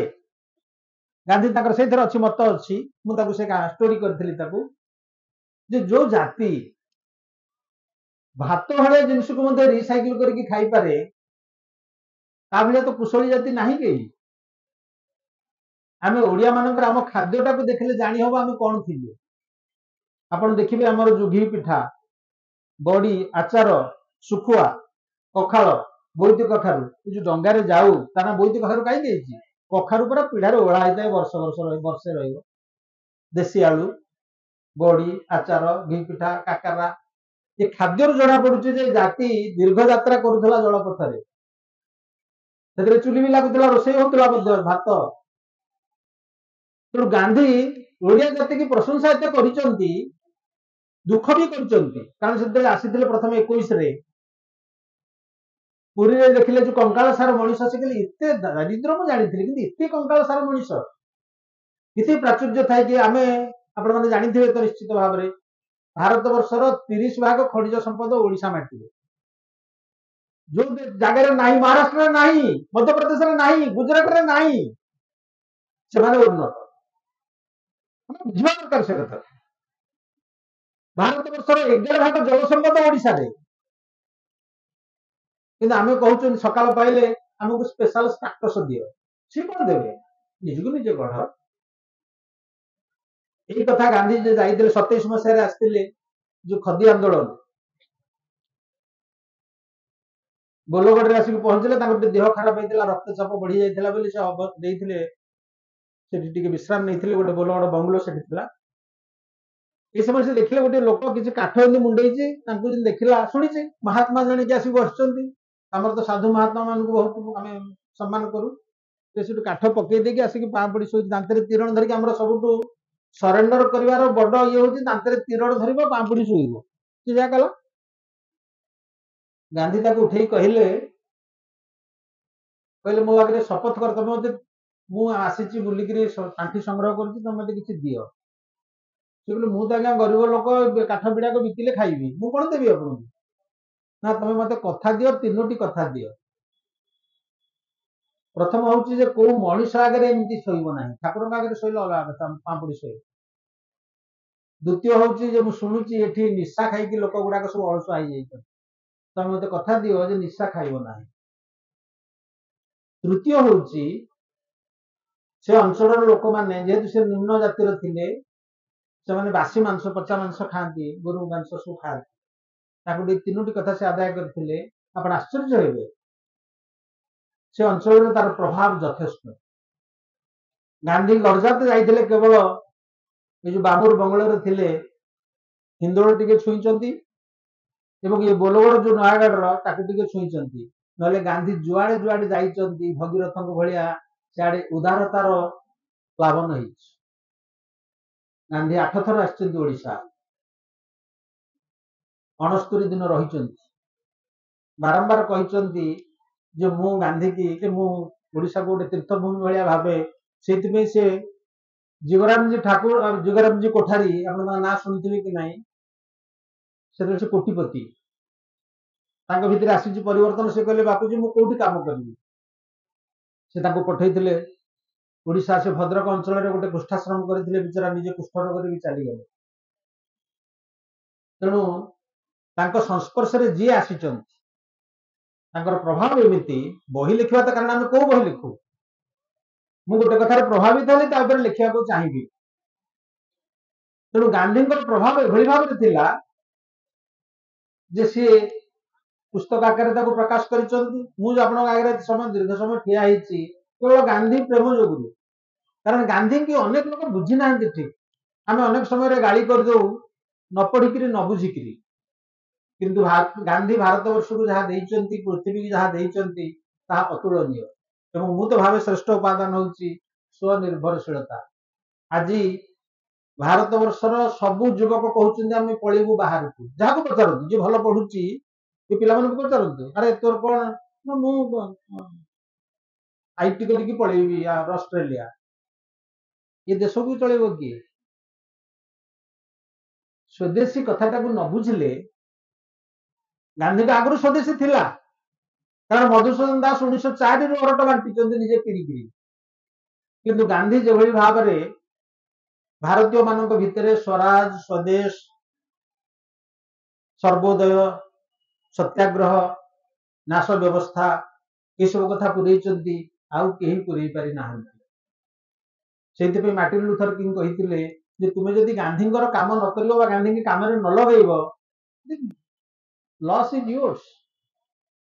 ସେ ଆମେ ବୋଲି କହିଛନ୍ତି, ଆମେ ଯଦି ଗାନ୍ଧୀଙ୍କର କାର୍ଯ୍ୟଧାରାକୁ ନିଜେ ଜୀବନରେ କାର୍ଯ୍ୟକାରୀ ନ କରିବା, ତାହେଲେ ଆମେ ହିଁ ହରେଇବା। ତାଙ୍କର କିଛି ହବାର ନାହିଁ, ସେ ତ କଲେଣି। ତେଣୁ ଗାନ୍ଧୀଙ୍କୁ ନେଇ ଅନେକ କଥା ଅଛି। ମୁଁ ଟିକେ ପ୍ରଦୀପ କଥା କହିଦେ। ପ୍ରଦୀପ ବହୁତ ବୁଦ୍ଧିମାନ।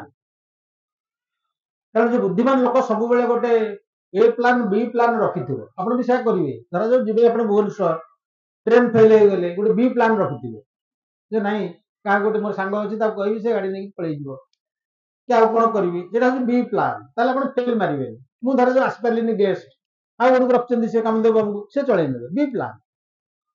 ସେ ପ୍ରକୃତରେ ପ୍ଲାନ୍ କରିଥିଲେ ଆଉ ଜଣଙ୍କୁ ଡାକିବା, ଆମେ ହରପ୍ରସାଦ ଦାସ। ଏ ପ୍ଲାନ୍ ସେ ଥିଲେ, ପ୍ଲାନ୍ କାମ କଲାନି, ତେଣୁ ବି ପ୍ଲାନ୍ ସାଙ୍ଗେ ସାଙ୍ଗେ ଲଗେଇବେ। 25-30 वर्ष तले दिने संध्या बेले मु बसती यूनिट 2 रे मोर क्वार्टर्स प्रदीप झालनाल होकर संध्या बेले जाके पहुंची मते कहले सर आपन गोटे अनुरोध करने सब ए प्लान जाक फेल मारी सारी मुझे डी की ई प्लान कौन पाई ना हमर गांधी स्मृति पाठागार अच्छी को मसिया हम 95 93 गोटे भावना केते वर्ष हेलानी मो भितर गारा पड़ी अच्छी सेटा मुझे कहली बरगड़ आजिकल भाई ट्रेन फ्रेन ये सब सुविधा ना ना मुझे नाई भाई मुझे मोर पिला सब छोट से थी बसीगले जो झाड़ बहुतला कम बेसी बोला मुझे पानी पी दिंतु पानी पी सारा सी कथा कहले सर मुझे सकालू आसिली महापात्र नीलमणि साहू चंद्रशेखर रथ शांतनु आचार्य कहूँ सूर्यकांत दास माने तक हेला पर से समस्त से कथा कहकर जो प्रश्नटा था सेटा मते छुईला से कहला सर आपण मानक आमे नबु गाड़ी करके नबु सेठी भल होटेल रे रखिबू आज्ञा आज्ञा कहबू खुआइबू पियाइबू सब करिबू आपण को सुनिबू ता सत्य भी कहउछन आपण मानकर बेल नाही आमे भुवनेश्वर साथरे काई रही मुगल अरे बापा इतो बड़ डेंजरस कथा ये मुगल नाही मु संगे संगे जीबी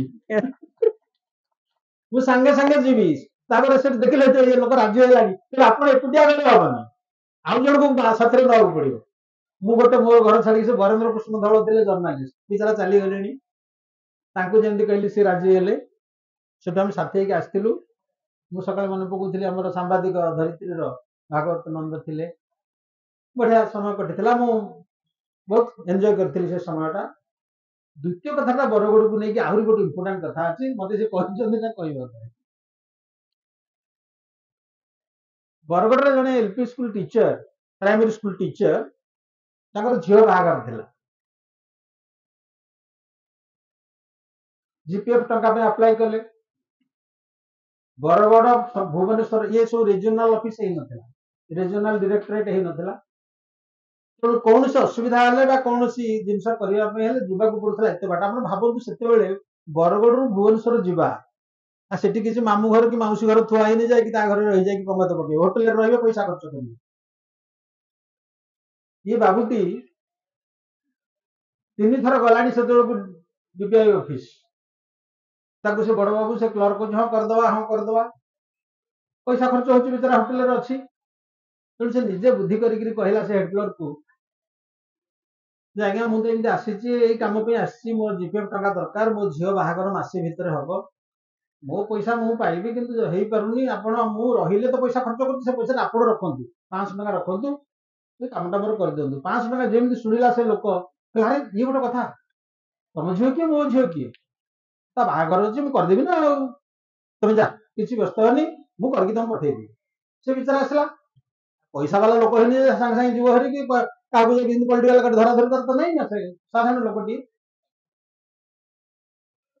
तार पैसा आसलानी बेचारा जमी खंडे बिकिकी बाहागर कला कि खंडे चिठी लिखिला बड़ बाबू को गोटे चिठी लिखिला से चिठीटा आप जाना दरकार से लिखिला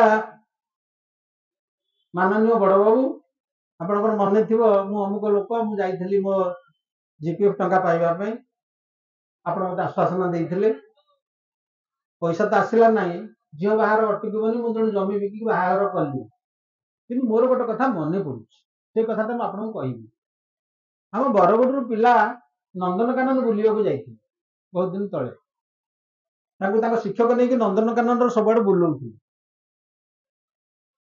बुलेला बेले से बुली बुली आसिक पहुंचले से गंडा खुआड़ पाखे गंडा को देखिकी पिला देखी ना गंडा को से बहुत समय अटकिले से गंडा को घास फास खुआए से बुलूला ये समय से गंडाटा देखिले हसुच ये मैंने सब आश्चर्य गंडा हसुची कौन गोटे ये शिक्षक भी आश्चर्य शिक्षक को पचारे कहले मुझे जानी गंडा कि हसुची से पचारे से लोक को जे घास दौला सी कहला अरे भाई ये मसे तले डाक्तर आसते परीक्षा करने गंडा को देह चारिड़े परीक्षा कर आखपाखे कुतुकुतु कर गण हाथ बात गंडा था मोटा चमड़ा तेणु मसे पर स्नायु भेद कर बर्तमान हसुची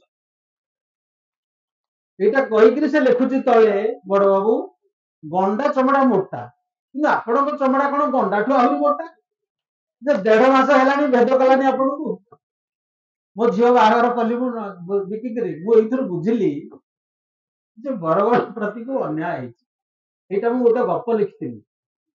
ଇଏ ଯୋଉ ପ୍ରଦୀପ ଯାଇକି ପହଞ୍ଚିଲେ କହିଲେ ଆମେ ଭବିଷ୍ୟତରେ କାହିଁକି ରହିବୁ ମୁଁ କହିଲି ଆଜ୍ଞା ବର୍ତ୍ତମାନ ଯିବି ଆପଣଙ୍କ ସାଥିରେ। ଆଜି ବି ସେମିତି ସେ କଥା ହେଇଛି। ମୁଁ ଅତ୍ୟନ୍ତ ଆନନ୍ଦିତ କୃତଜ୍ଞ କୃତାର୍ଥ ଯେ ଆପଣମାନଙ୍କ ଆଗରେ ଠିଆ ହେଇକିରି ଦୁଇ ପଦ କହିପାରୁଛି। ଗାନ୍ଧୀ ମୋ ବିଚାରରେ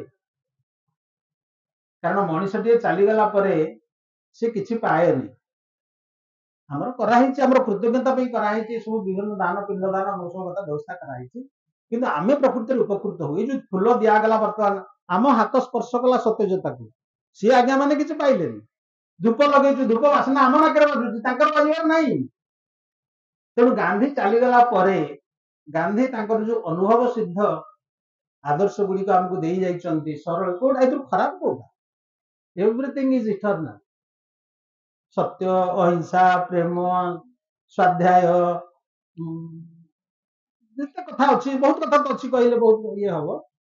ତେଣୁ ମୋ ମତରେ ଗାନ୍ଧୀଙ୍କ ପ୍ରତି ଟିକେ ସଦୟ ହେଇ ତାଙ୍କୁ ପଢନ୍ତୁ ତାଙ୍କୁ ବୁଝନ୍ତୁ ଏବଂ ପିଲାମାନେ ବିଶେଷ କରି ଗାନ୍ଧୀ ଜୀବନକୁ ପଢିଲେ ଜାଣିବେ ଯେ the weakest man can also be the strongest man in the world. an ordinary Mohan can also be Mahatma। ଧନ୍ୟବାଦ। ପୁଣି ଥରେ ସମଲେଇ ମାଙ୍କୁ ଜୁହାର କରିଛି ଆପଣମାନଙ୍କୁ ପୁଣି ଥରେ ଜୁହାର। ଜୟ ମା ସମଲେଇ ଜୟ ଜଗନ୍ନାଥ। ଧନ୍ୟବାଦ ସାର୍। ଯେତେବେଳେ କୌଣସି ମଣିଷ ତାର ରୋଗ ଠିକ ହୁଏନି ଡାକ୍ତର ମାନେ ସବୁ ଫେଲ ହେଇଯାନ୍ତି କମ୍ପାଉଣ୍ଡରଙ୍କ ଛୋଟଟା ଔଷଧରେ ବି ଠିକ ହେଇଯାଏ। ତେଣୁ ଦୁଇ ପାଖରେ 2 ଜଣ ଡାକ୍ତର ଥିଲେ ବି ଆପଣ ନିଜକୁ କମ୍ପାଉଣ୍ଡର କହି ଯୋଉ ଚିକିତ୍ସାଟି କଲେ ଆମର ଗୋଟିଏ ବର୍ଷର ମାନସିକ ଅବସାଦ ଏବଂ ମାନସିକ ଖାଦ୍ୟ ଆପଣ ଯୋଗାଇ ଦେଇ ଗଲେ ଆପଣଙ୍କୁ ଧନ୍ୟବାଦ କୃତଜ୍ଞତା। He is a piece of meat in between 2 pieces of bread. The Sandwich. piece of meat between 2 pieces of bread बोलिକି କାମଦେବ ସାର୍ ତାଙ୍କର କମ୍ପ୍ଲିମେଣ୍ଟ ଦେଇଛନ୍ତି। ତେଣୁ ଆପଣଙ୍କୁ ପୁଣି ଥରେ ଧନ୍ୟବାଦ। ଆପଣମାନଙ୍କୁ ସମସ୍ତଙ୍କୁ ଆମର କୃତଜ୍ଞତା ଏବଂ ଧନ୍ୟବାଦ। ଆଲୋଚନା ଏଇଥିରେ ସମାପ୍ତ।